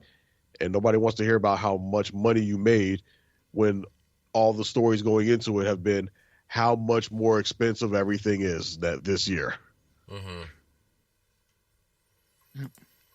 That's interesting that you guys are really shitting on this match. I mean, because I'm just looking at my notes and I'm like overall, I give this WrestleMania combined, like night 1, night 2, like a B-. Right. And to me, my favorite night ended up being night 2. For Io actually retaining, Dom winning. We got the surprise of Joe Hendry in there, and which we never thought would actually happen. And I was actually, even though we all probably saw it coming, but John Cena winning, but it's just like the whole trajectory of where this has gone. John Cena hadn't won a pay-per-view or singles match or a title or anything for since 2018, something like that. So to actually have him actually win the 70th title that he's been trying to win for the past 7, 8-ish years, and to only happen because he sold his soul to The Rock, I think it was pretty good. Like, the match itself is terrible, but the storyline, to me, over the overall build of the character of John Cena and how he had to sell out to get his 70th title, I think is a little bit more of a payoff of this match. That's just me. I hear what you're saying. I do. I hear what you're saying. But I don't know if we can still run with the storyline that he sold his soul to The Rock when we haven't seen The Rock since Elimination Chamber. And barely mentioned him, even. Yeah, and not even really, and not even brought up. That just seems like just a dropped plot thread. Yeah, there's been no follow-up since then. And I'm not saying that this WrestleMania was all bad. Now, by no means whatsoever, yeah. To me, the best match of the entire show was Io Sky, Bianca, and Rhea Ripley in the triple threat. To me, that was the best match of both nights. That was a standout. And like we talked before, probably arguably one of the greatest women's matches in WrestleMania history. Definitely. That was a great moment. Dominic Mysterio winning the IC title to a huge pop from the fans. Great moment. Joe Hendry, great moment. That's probably it from night. I mean, Becky Lynch returning, getting the pop. Didn't move the needle for me, but I know it was a good moment. But that moment to me has been kind of ruined by how they booked it since then.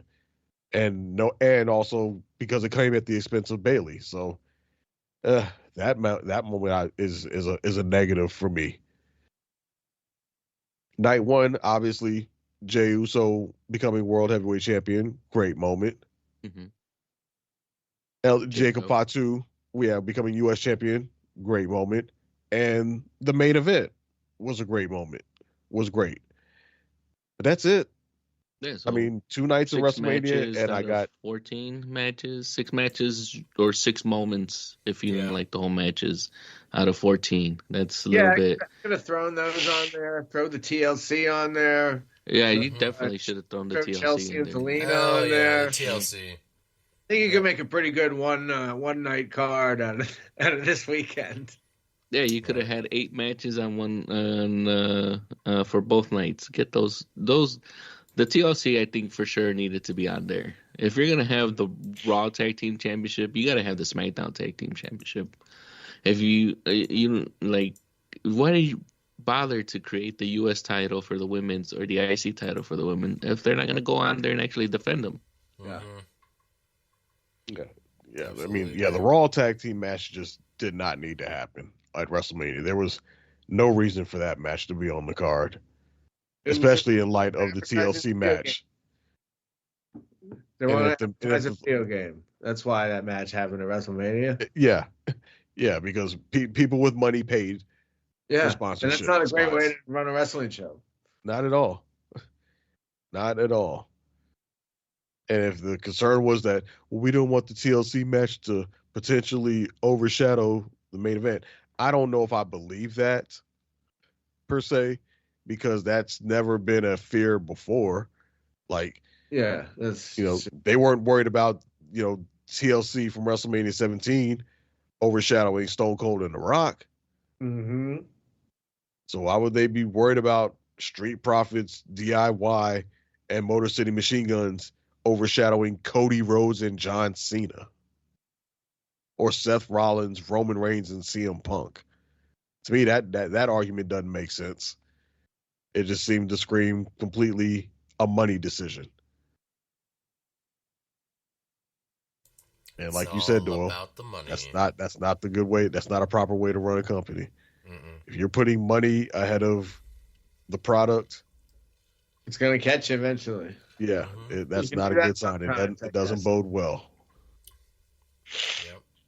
But I mean, if this was in a vacuum, whatever. But it's not, because it's all this advertising all over everything, and it's commercial after commercial after and it's clearly becoming just a money making venture and not a entertain me venture.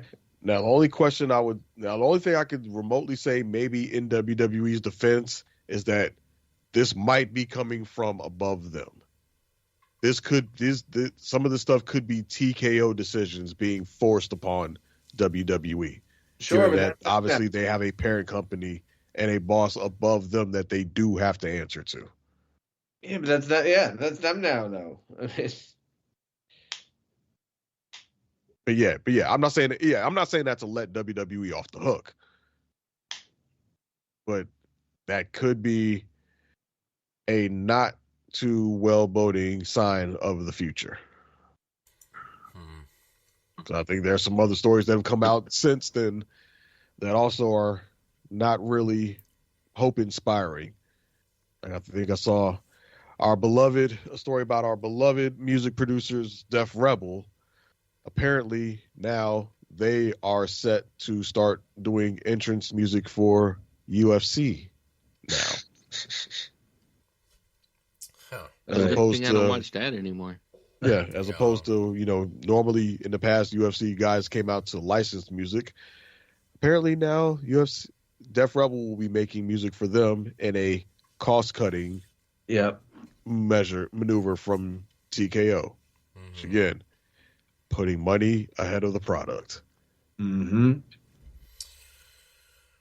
gentlemen, I guess that wraps up our WrestleMania Night 2 review. I want to segue to SummerSlam and their $40,000 front seats. Yes. No. Let me drop some news for you guys quick, and then we'll talk about Raw. I have a news bumper here. Here we go. News team, assemble!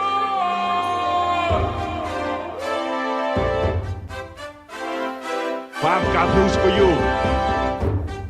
Well, I got news for you. Newsflash, asshole! All right, not as much news because Before we you do the kinda... news, I'm gonna hop off, guys. Oh, okay. All right, Doyle. All right. It's been a pleasure.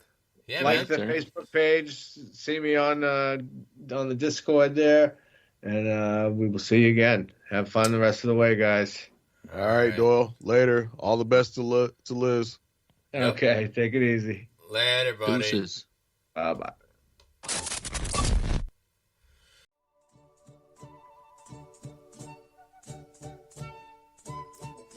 Ladies and gentlemen, boys and girls, children of all ages, welcome back to this little promo.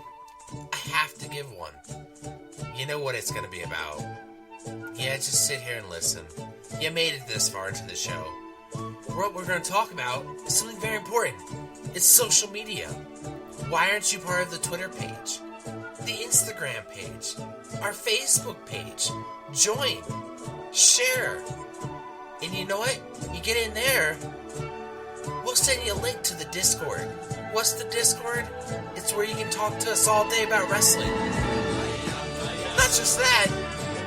How about you go to our website, podcastchampionshipwrestling1podium.com, where you can leave a review. Not just a review. You can write into the show. You got a question? We'll answer it. But it doesn't stop there. Oh, no, it doesn't. We offer so much more. Do you want to be on the show? Do you want to shoot the shit with Dre, Doyle, and myself? Be a guest. I'll give you your own theme music. Yes, I will. But it doesn't stop there, guys. You gotta go to ProWrestlingTees.com and buy a PCW shirt. Oh, we don't have one. We don't have two. By God, we don't have three. But we do have four. 4 new t-shirts on ProWrestlingTees.com. So what the hell are you doing? You made it this far. Are you a fan or what? Are you a fucking mark? Tell him. You fucking mark! Time's running out.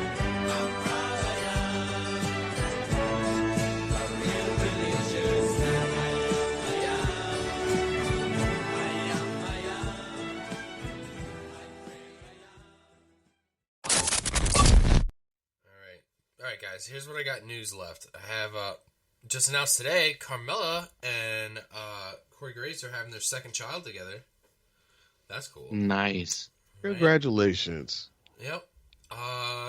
Braun Breaker wants to spear Travis Scott in half. Get in line. Logan Paul says he will vomit if he hears another song called Fiend again. He will vomit. All of us will. Did you guys know that The Rock received $12.5 million from WWE last year? Nice. Easy. Stock options? I'm assuming. Something. Fun fact, in 2010, John Cena beat Cody Rhodes. In 2013, John Cena beat Cody Rhodes.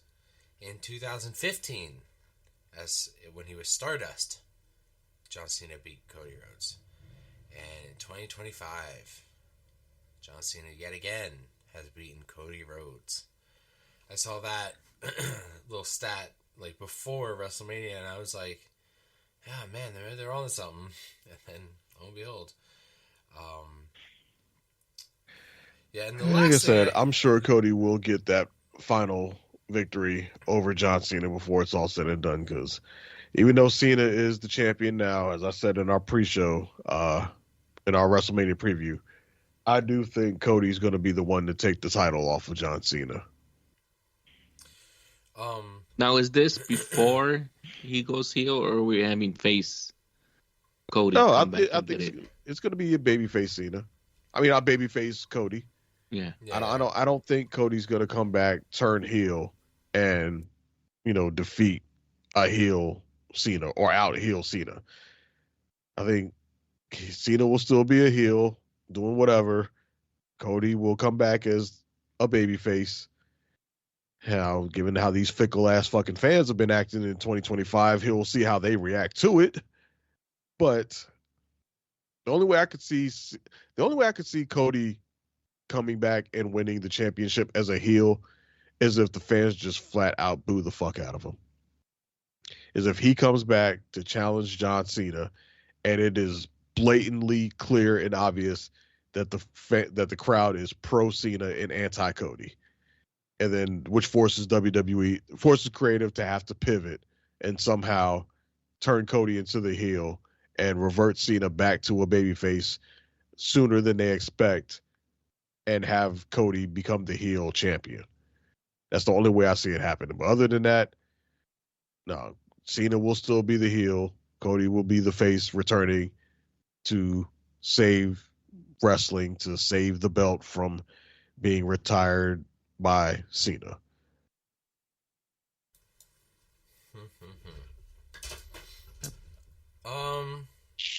I got one more thing I want to talk to you guys about news. I don't know if you guys saw this anywhere on social media. Eric Bischoff and Hulk Hogan are teasing a mystery third man for their new project. Their new project is going to be, it seems it might be a podcast. So that they said, Eric Bischoff says, "This is so badass. You people know who we are. You have no idea what we're about. We're back, Hulkster. We are so back." And Hogan said, "We changed the world one time, but now we're here to wake them up. We're here to slice and dice the world of wrestling, and you're not going to know what hit you." Regarding the mystery third man, Bischoff said, "Should we talk about his credentials? Should we talk about all of his championships? Should we talk about the world-class athletes that he has brought to the very top of this point? Should we talk about that? No, not yet." Do you guys have any idea who it could be? The only other person I think that's podcast suave is Kevin Nash, but I don't think he's the third man. I mean, he has one. No, Kevin Nash probably would not want to be anywhere near Hulk Hogan. And Hogan, right? So because of the whole Trump thing, and that would probably just piss him off. He'll probably actually try to jackknife, powerbomb him somewhere. So, like, who we thinking could be the third man for their show? I mean, who gets along with these guys still? The two of them. For the purposes of full disclosure, let me first say that I give zero fucks about whatever the fuck Hulk Hogan and Eric Bischoff were about to do. But if we're going to speculate about who the third person would be and all that stuff, I would guess Ric Flair. Oh, shit. That would be good. Can he actually keep his attention for that long? Because not even his son-in-law, Conrad, could tame Rick to actually record his episodes for his podcast.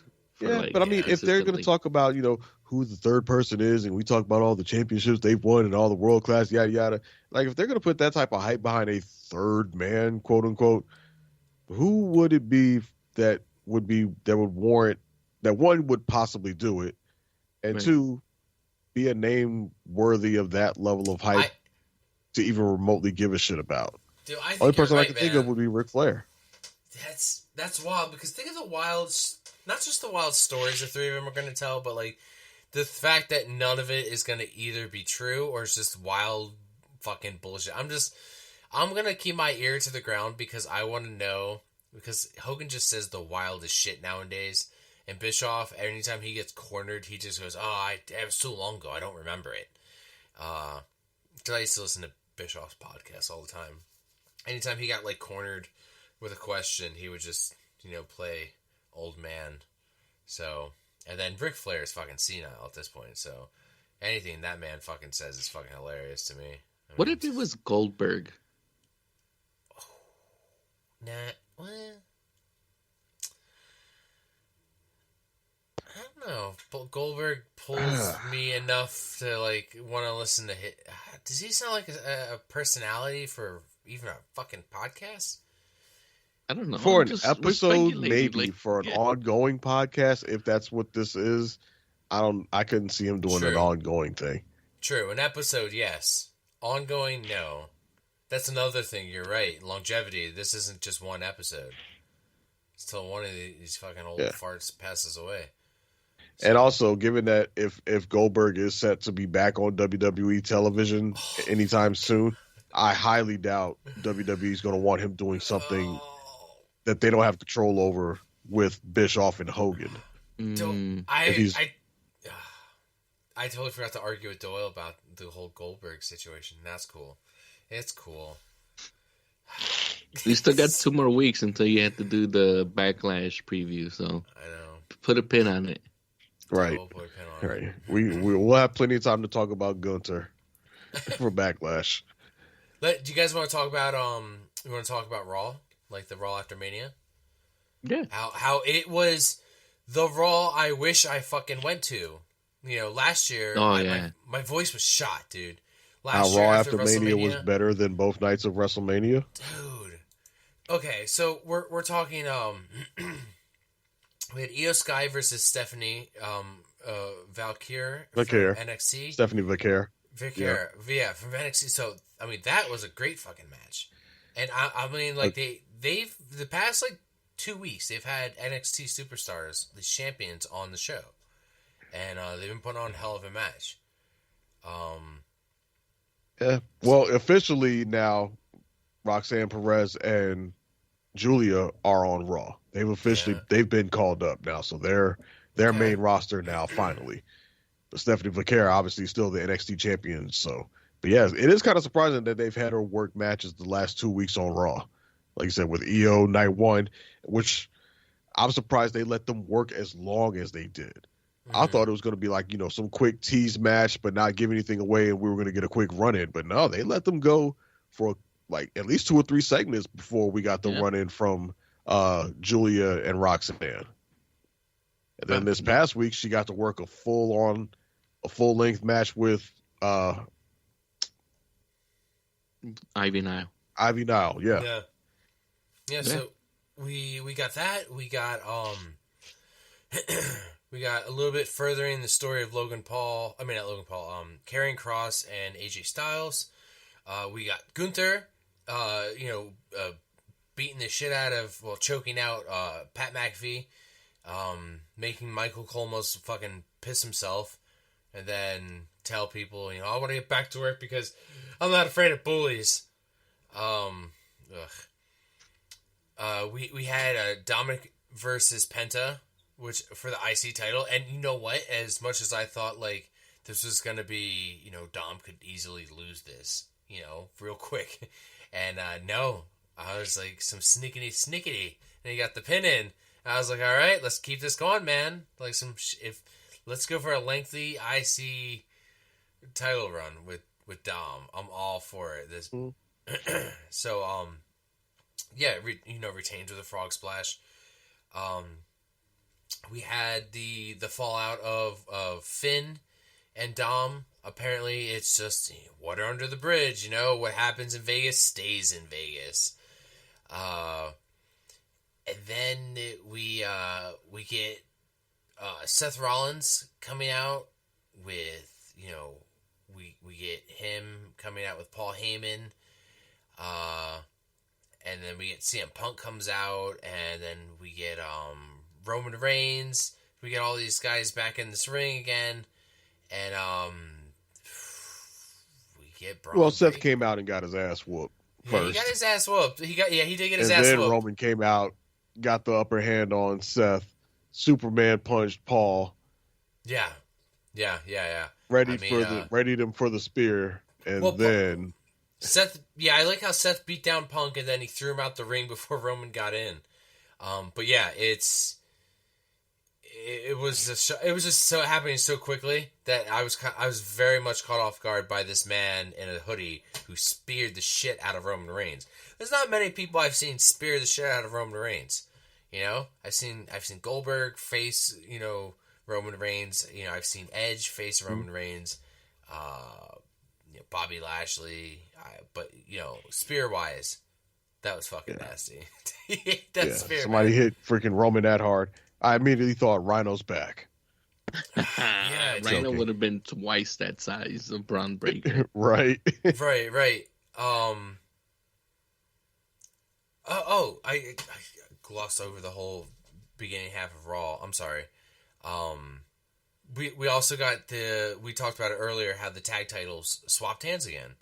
They went back to Lyra and Becky lost the titles and went back to Liv and Raquel.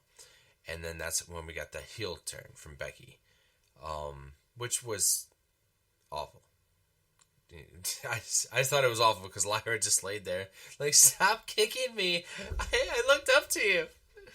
I was just, like, bitch, fight back. What the fuck? Aren't you the IC champion? I feel sad for you just sitting there wearing an ass whooping when you. Right. It's not like she crippled you or anything. You are perfectly capable of standing up and fighting back. Yeah. You're just emotionally crippled now, and you're just gonna wear this ass whooping like. We also got the Alpha Academy was in the ring, and I forget who they were in the ring with. Alpha Academy. There was some heel tag team. Oh, New Day. I think it was the New Day. But then we get, before the match starts, we get the lights go out, and then we get fucking Rusev. And man, I'll tell you what, because I saw a little bit of him in AEW, but I kind of fell out. Everybody saw a little bit of him in AEW. Exactly, a little bit. I heard he was injured a lot, right? Or he wasn't on the card. He just wasn't being used. Yeah. So, but he looks great, man. He looks fucking phenomenal. He cut a promo. Was it this Raw? Yeah, it was this week. Yeah, it was a pretty good promo. It was a vignette, right? Tape vignette. Yeah, it was a vignette. Yeah. He's gonna be flying the flag that he used to have to fly when his older gimmick. Now he's gonna be flying the Bulgarian flag? Yeah. He's Bulgarian. He mentions him. He's like, at one point, like, I rode into WrestleMania on a tank, and like, thinking back, like, Rusev was like undefeated. And then he got his hands on the United States title, and he's right, man. I always thought when he faced Cena at WrestleMania, he should have gone over as a heel. Like, he would have retained that title, and then his career would have kept going, and Cena could have taken that L. It did that. W did nothing for Cena. Nothing. But man. It gave us that whole Cena Open Challenge US run. But I when I did this one for WrestleMania 35, I had also mentioned that this really didn't help out Rusev. Yeah. Because he was so hot with Rusev Day, and he came out with a tank and all this other stuff. He had all this pop and circumstance, and then you have him lose to some guy. I think at this point was he still at 15? John Cena still stuck on around 16 titles. So I'm like, why would you have him come back and win that title and then like the U.S. title? Yeah, it gave it some type of, it gave us some entertaining runs, and I guess it built up the prestige a little bit more, but it completely tanked whatever we saw happening with Rusev at that point. Look what all that prestige did for the U.S. title now. Highlight though, it was the opener of the show. Cena comes out. I mean, right away. Great way to start to kick off Monday Night Raw. Cena music comes out. He explains that he's been told that his announcement was disrespectful, and that he tells the ring announcer to introduce him as John as the greatest of all time. The never seen 17, gracing Las Vegas with his presence for the last time, the last real champion, John Cena. It's a fucking mouthful. But I do like the never seen 17. I like that he hands notes to the ring announcer. Yeah, right? That was like the third time he just handed one over, and he's like, just read this. And then, we get the asshole chants, and he says the most, goofiest, I laugh when he said it, I might be an anus, but we're idiots, and he's gotten back up from our best shots every time. He said he's an anus. He couldn't say ass. Asshole, I guess that's John Cena. He's being hidey-tidy, John Cena. Yeah, he says, what I did really like, he mentions the tour dates that he has left. He says, I have 36 dates, and he goes through them all, right? And as he's going through these dates that he's been at, the counter is counting down. We're going down from 36 dates, now we're down to 27. It's not matches, it's appearances. We say 26 he can't after wrestle. this week. Yeah, we say he can't wrestle. He doesn't have to. And then that number hits 0. He's done. He's taken the title with him. Oh, we'll get a new title belt, but he'll take that one home with all of its history. I think that was a good move as far as them actually putting a number on the dates, because now people are going to track that for the rest of the year. I know, right? Raw I love that the Raw counter. was 20. Assuming that Raw was 27, he didn't appear on SmackDown this. No, he did appear on SmackDown this. Yeah, he did. Oh, this yeah, past Friday. So yeah, that would have been 26. He was back on Raw yesterday, right? Oh, yeah. Why is it? It's cutting him so Yeah, close. yeah, because him and Randy went freaking at each other. No, that was Friday SmackDown when they went at each other. Oh yeah, no, yeah. Yeah, when they went at each other. Monday before last week is when he snuck up on him and did that. Last night, no, he wasn't. No, Cena was not on Raw last night, so it was just Friday. So Friday was 26. Okay. Yeah, he says all he has to do now is play us, and the best chance we have to save us was Cody Rhodes. But last night, he was outshined, outclassed, out-wrestled, and flat-out destroyed. It's time for us to look in the mirror, as I do every day because I'm hot as hell, Johnny. And realize that nobody in that locker room has the strength, speed, or ruthless aggression as John Cena. But unlike us, he has a heart, and he'd like to do something nice. He asked the crowd to get out their cameras because they're gonna want to remember this moment. He holds up the title so that they can get a picture of the last real champ, and out of nowhere, Randy Orton gives him an RKO. Orton holds up the title before placing it on John Cena's unconscious body and posing in the turnbuckles. What a great Raw. It was just the opening of Raw. I kind of went all over the place, backwards, forward, whatever, but I am excited for this Backlash feud between Cena and Orton. I recall a Backlash long ago. I wish I could remember when it was. Now, this is when Orton's a heel, Cena's a face, and I believe Orton's a champ at the time. As soon as that bell rings, Orton slaps the shit out of the ref, and he immediately gets disqualified. And John Cena loses title shot. I thought that was clever shit at the time. I think being years removed at Backlash yet again, and these guys are in roles reversed, title isn't separate in the opposite hand even. It'd be funny as shit if Cena would do that. Just slap the shit out of the ref as soon as that match starts. DQ'd. Yeah, we got the build up for this match, but now it's they could drag it out to SummerSlam. But I don't know. That would not be funny as shit. It would be ironic. Yes, it would be storytelling. It would infuriate the fuck out of everybody. Not me. I mean, you. I think so. You think it wouldn't? So you tell me you're sitting at home Saturday night. How do you think I feel when they did the first time? It's going into the main event. It's 11 o'clock at night. You're ready for this main event. Randy Orton and John Cena for the last time. That bell rings. He slaps the shit out of him. Match is over. Slaps the shit out of the ref, and the match is over. Right. Slaps the shit out of the ref. Match is over. And then that's the end of the show. They can't do that anymore. There's no fucking way in hell they can pull that shit off anymore. I say they've done it before. If it was Vince only, if they were independent and I had to answer to Ari, or any one of their sponsors, or then a I could press see conference that they yeah. hold after all these PLEs.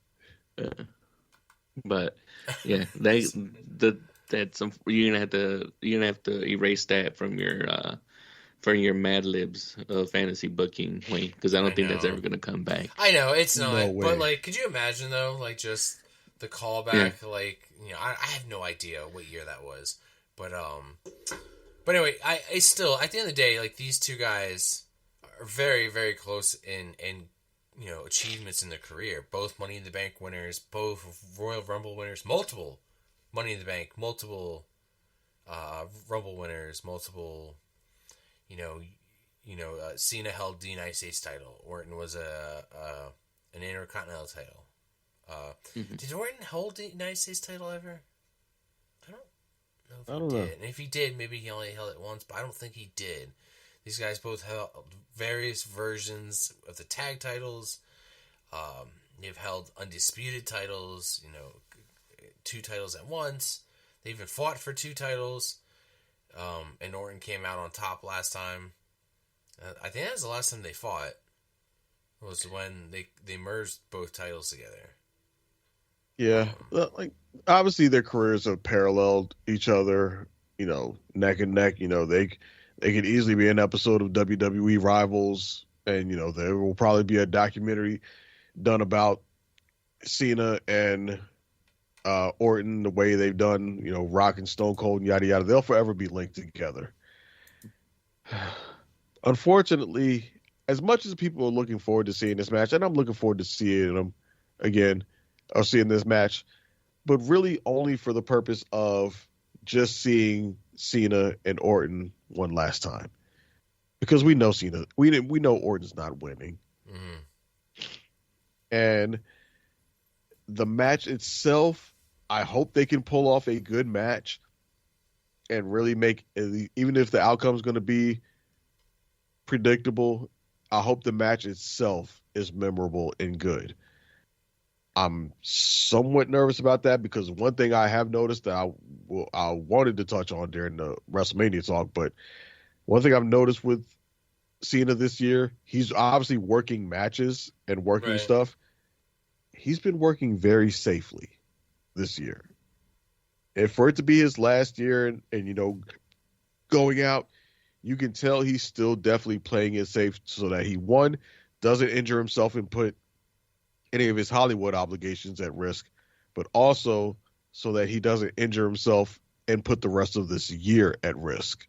Because he obviously wants to be able to work all the dates and work all the matches that they probably have mapped out for him for this year. And if he, goes too hard in a match and injures himself, especially if, God forbid, it's a significant injury like an ACL or something like that puts him out for the remainder of the year, then all this goes to waste. And you've seen that in the matches that he's worked. Like I said, he's been playing it very, very safe in these matches. He's not really taking as many bumps as you would think he would take. And a lot of his offense is very safe. It's the best way I can describe it. He's been working very safe in these matches. Well, I mean, for a guy who's going to hold on to the title this long, to be even in the main event, to be a person who even holds the title is a lot of responsibility. But for where his position is, after this, he's got to go back to work. He's got to go back to acting, and it's like, I can't get hurt. Yeah, I mean, like I said, that's what, and especially that, and that explains why he's been working so safe. Like I said, because he has his Hollywood obligations, not just post Mania, but Hollywood obligations throughout this year. Yeah, and then and he also has to maintain he has to maintain his health for the sake of this his WWE dates this year. So check this out. So he can't Oh, go ahead. No, go ahead. ESPN just dropped a tweet, actually. ESPN projects John Cena's final matches in WWE. Now, this is just them guessing. John Cena defeats Randy Orton at Backlash in May. Jey Uso defeats John Cena to retain the World Heavyweight title at Money in the Bank in June. John Cena defeats CM Punk at Saturday Night Main Event in July. John Cena and Travis Scott defeat Cody Rhodes and Bad Bunny at SummerSlam August. Joe Hendry defeats John Cena via DQ at TNA Victory Road September. John Cena defeats Seth Rollins and Roman Reigns at Crown Jewel in November. And last, Cody Rhodes defeats John Cena to become the undisputed champion at Saturday Night Main Event in December. Saturday Night's Main Event? That's what I keep saying. Why do we have to go?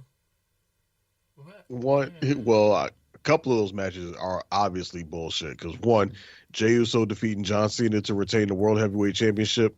No. Yeah, Why? Yeah, like why? It makes like, no fucking sense whatsoever. Who does he lose his title to? You know what I mean? Like, Right, or unless they were thinking that's going to be like a unification, like John Cena is going to try to unify both belts so he takes it all home, which makes no sense because he's talking about taking home this belt because of its legacy and all the champions that have held it in the past. This World Heavyweight Championship that Jey Uso has no legacy.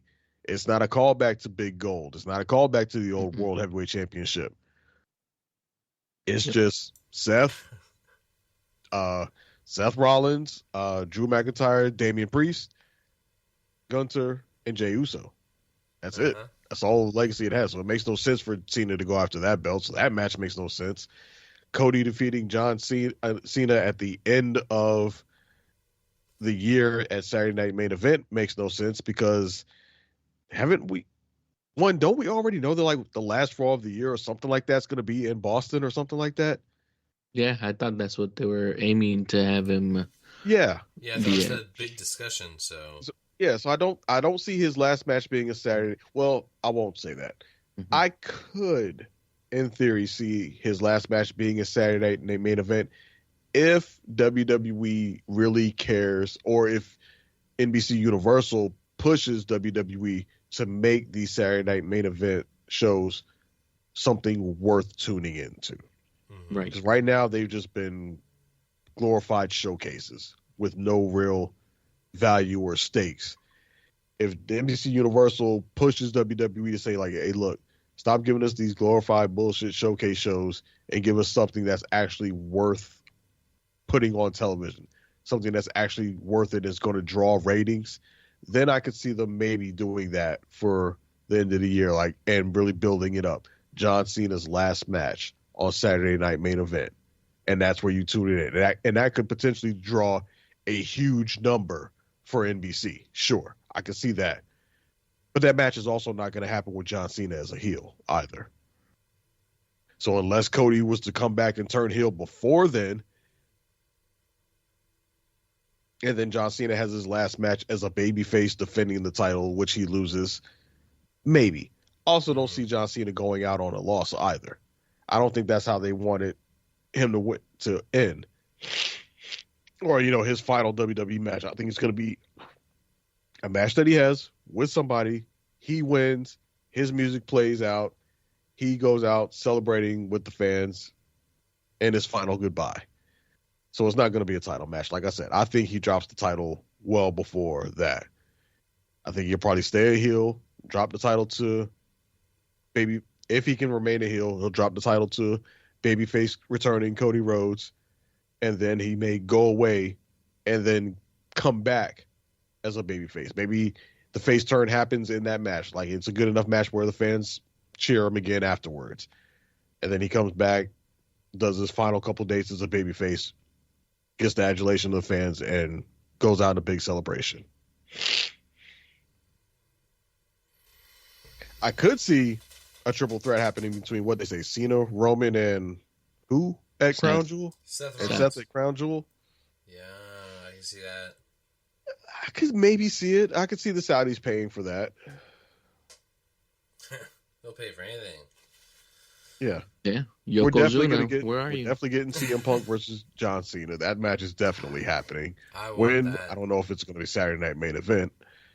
I could see it maybe being a Money in the Bank match at the main event of that show. Yep. Yeah. Clearly used AI, even though they probably don't want to admit it, because only AI would come up with. That's what I was those thinking. type of matches. I was like, that's how I'm like, how the fuck do we get to Jey Uso versus John Cena? Like, come on, man. Like, where are we getting to half of these in such a short amount of time? Like, even we can't write these kind of stories. You know? It would make no sense. Like Dre just pointed out and laid out for us. So yeah. I did want to come back to some things here. Yeah. Randy did win one time the U.S. Championship. Oh, okay. So, and then the second thing, I mistakenly said WrestleMania 35 for the Tank. And John Cena beating Rusev, that was WrestleMania 31. 31. So 10 years ago. I thought Orton held the United States title. I knew it was like only one time, but because I was like, oh, now he's a true Grand Slam champion. Yep. Yeah, so... Oh, he's not a Grand Slam champion because he's not a speed champion. Oh, yeah. Don't even fucking start with me. He was a Grand Slam champion before, and now he has to go around for it again to get the speed championship. Well, remember Travis Scott also holds the hardcore championship, apparently. And, you know, he doesn't. That's not a real championship. Orton needs to go a glory back. belt that they gave him. Orton needs to go over to NXT, win that title, you know. Let's talk about SmackDown. Cena and Orton prepare for one last legendary encounter. Cena and Orton kick off SmackDown on Friday. The conversation got into a bizarre start when Orton was chalking up Cena's sour attitude to a lack of maturity. The irony in that. Orton claimed that having children would open Cena's eyes. Cena retorted by claiming that he was too busy raising the WWE fans' kids for the last 25 years. And then that's when I said, fair, because I was one of them. The most amusing part of the segment came after Cena betrayed a 6-year-old fan for allegedly flipping him off. Once they moved on from Parenthood, Cena promised to retire as undisputed WWE champion, forever trapping Orton as a 14-time world title champion. Cena's logic is flawed, considering WWE has 2 recognized world titles. Orton challenged Cena to a match, which Cena accepted under the condition in which it takes place at Backlash. The champion dropped Orton with a cheap shot, but the Viper came out on top with an RKO. Also, what happened I just mentioned the other matches and stuff on SmackDown. Fraxium defeated Los Garza, Angel Humberto. Tiffany Stratton versus Jade Cargill ended into a no contest after Naomi... that horrible spot Naomi had with Jade and attacked, and then Nia Jax also returned. We were wondering for a while, like, where the fuck was Nia Jax at? Guess she had some time off. She had lots of time to work on her roast material. Yeah.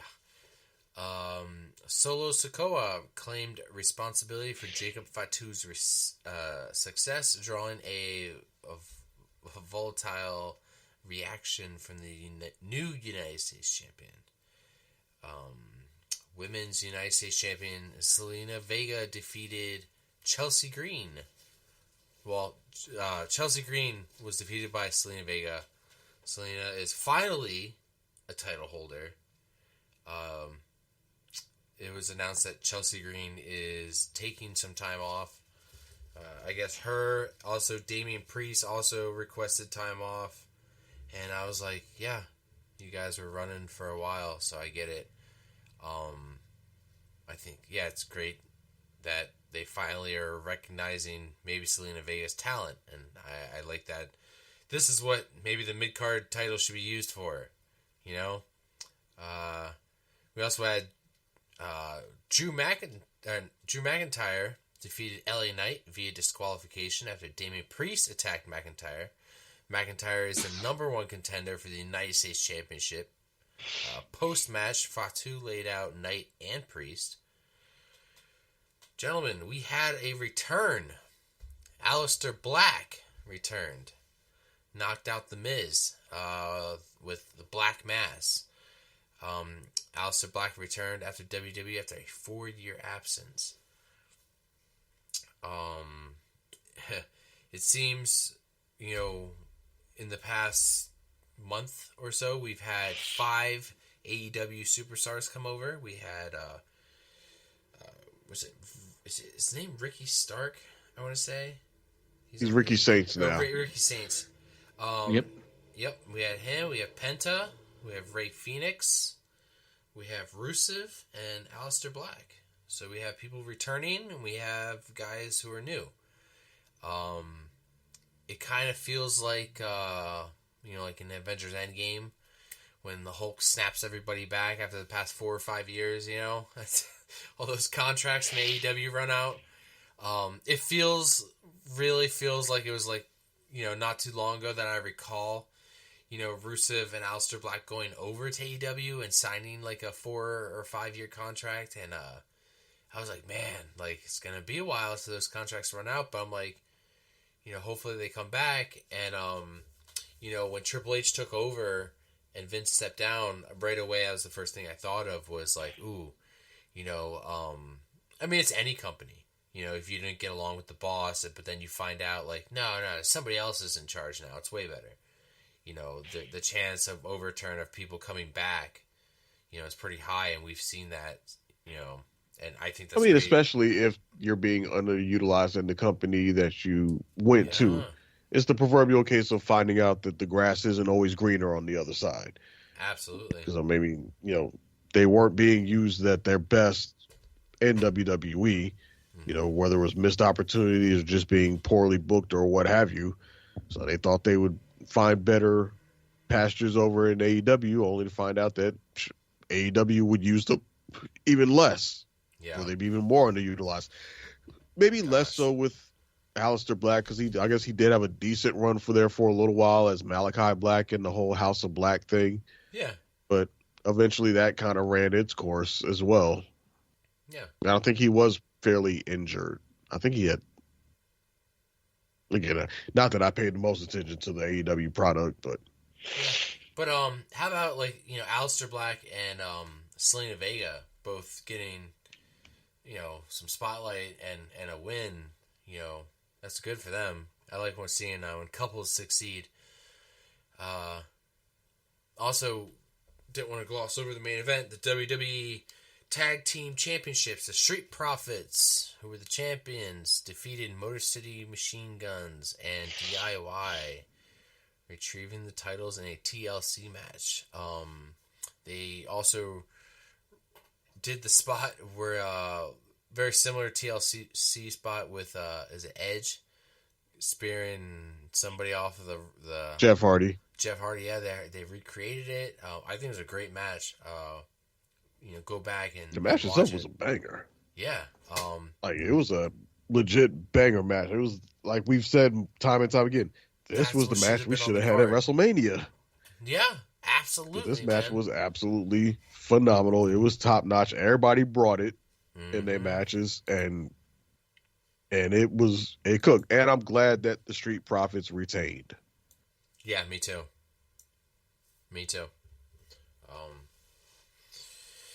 Yeah, that's it for SmackDown. That's it for Raw.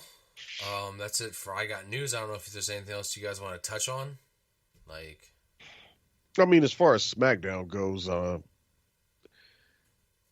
I said, I'm glad that Zelina Vega won the title, the U.S. title. I think she's been long overdue. People have always underestimated her because of her small size, and she's probably the smallest woman on the WWE roster.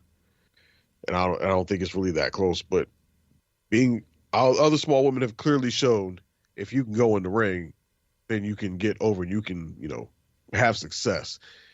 And Zelina Vega, I'm not saying she's the greatest in the ring, but she's more than capable of working, and she's definitely, well, I want to say serviceable. Serviceable kind of like a little bit of a sneak diss, but she's more than capable in the ring of putting on good matches. We've seen that from her in the past.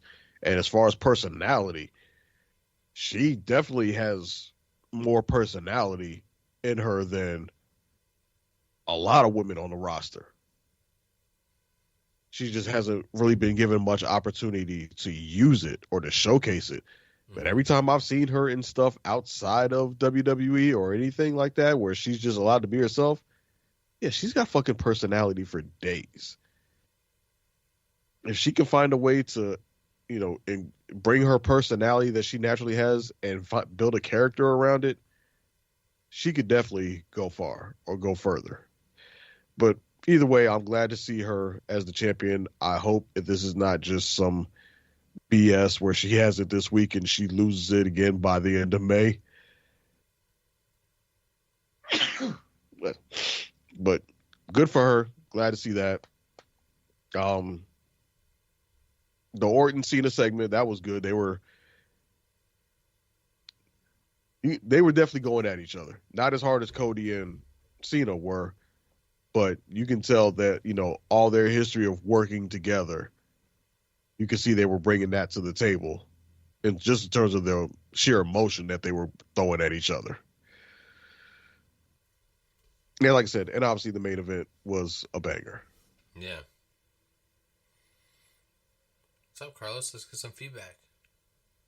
Yeah, really don't have that much more to add. I was a big fan of the Io and Stephanie Vaquer match. And like everyone else, was surprised that it went for as long as it did, just to have it be interrupted about the 12 or 13th minute mark of that match. Which, why they did the same thing when they had Naomi attack Jade and when she was having her match against Tiffany. That just baffles me. Like, why would you play that whole stick on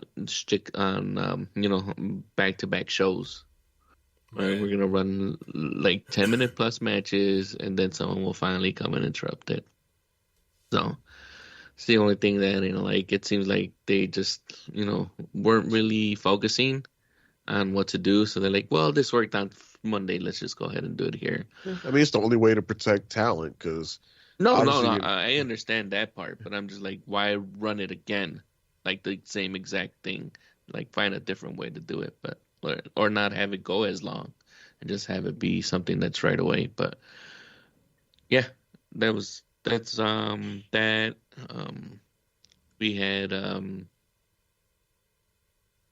only other thing I wanted to talk about was what was it?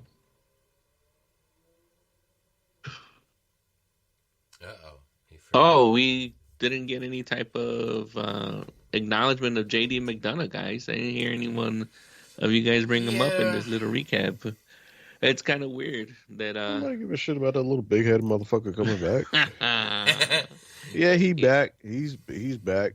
He got a little bit of a pop, and it looks like they actually turned him against Finn, and they just I'm waiting for that little betrayal to happen. So that's going to be interesting. Aren't they having they have a match? They have a match they had the match with the War Raiders. Yeah, with the War Raiders. Yeah. They lost that match. Yeah. I don't know that they're going to turn JD against Finn. I think we're going to see a split.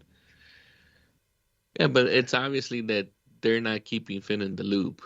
So the split has to be where JD eventually has to also turn on Finn to be as part of the group.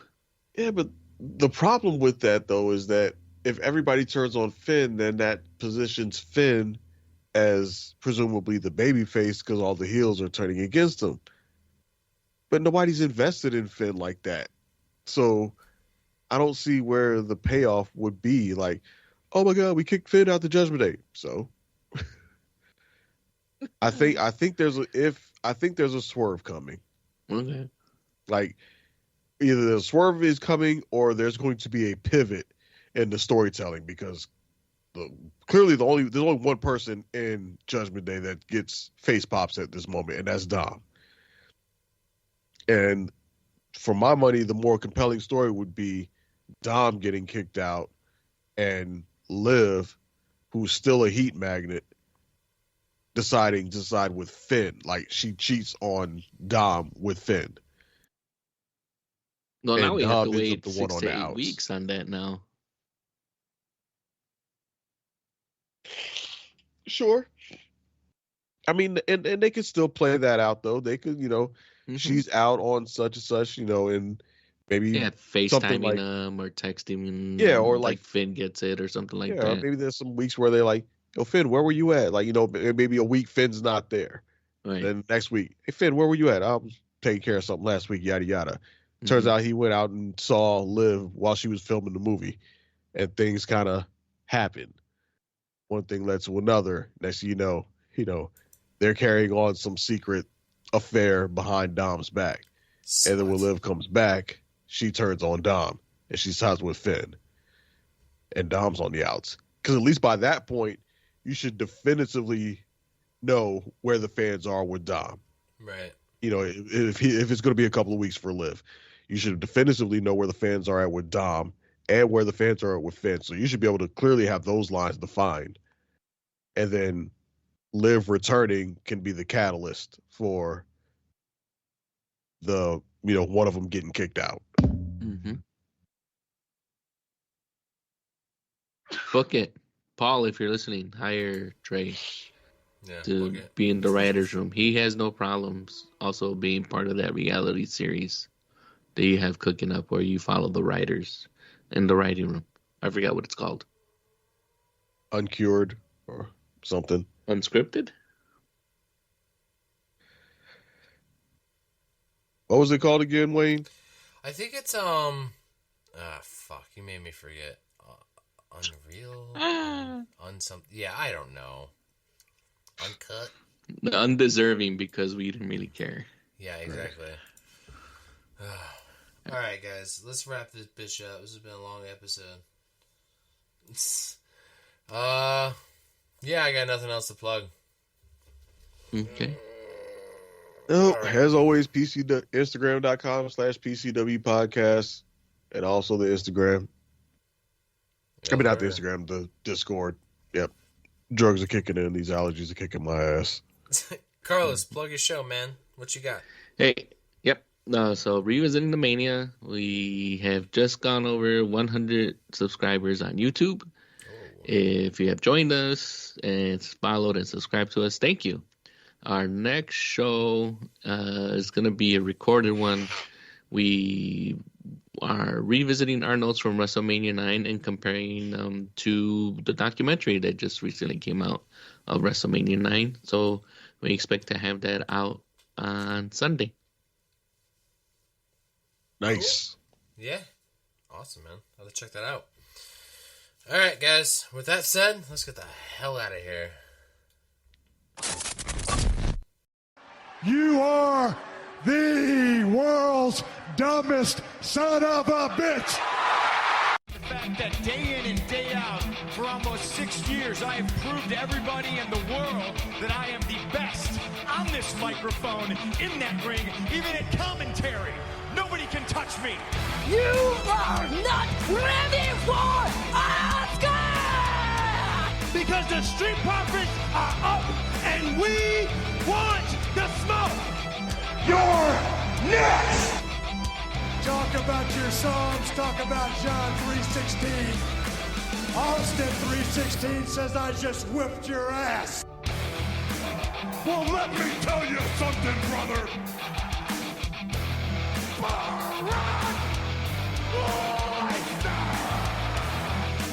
New day! The cream will rise to the top. Oh yeah, Macho Madness here. Welcome to the Kevin Owens Show. Lately, he just hasn't been very oozy. Because I'm the Miz, and I'm awesome. Those rotten bastards.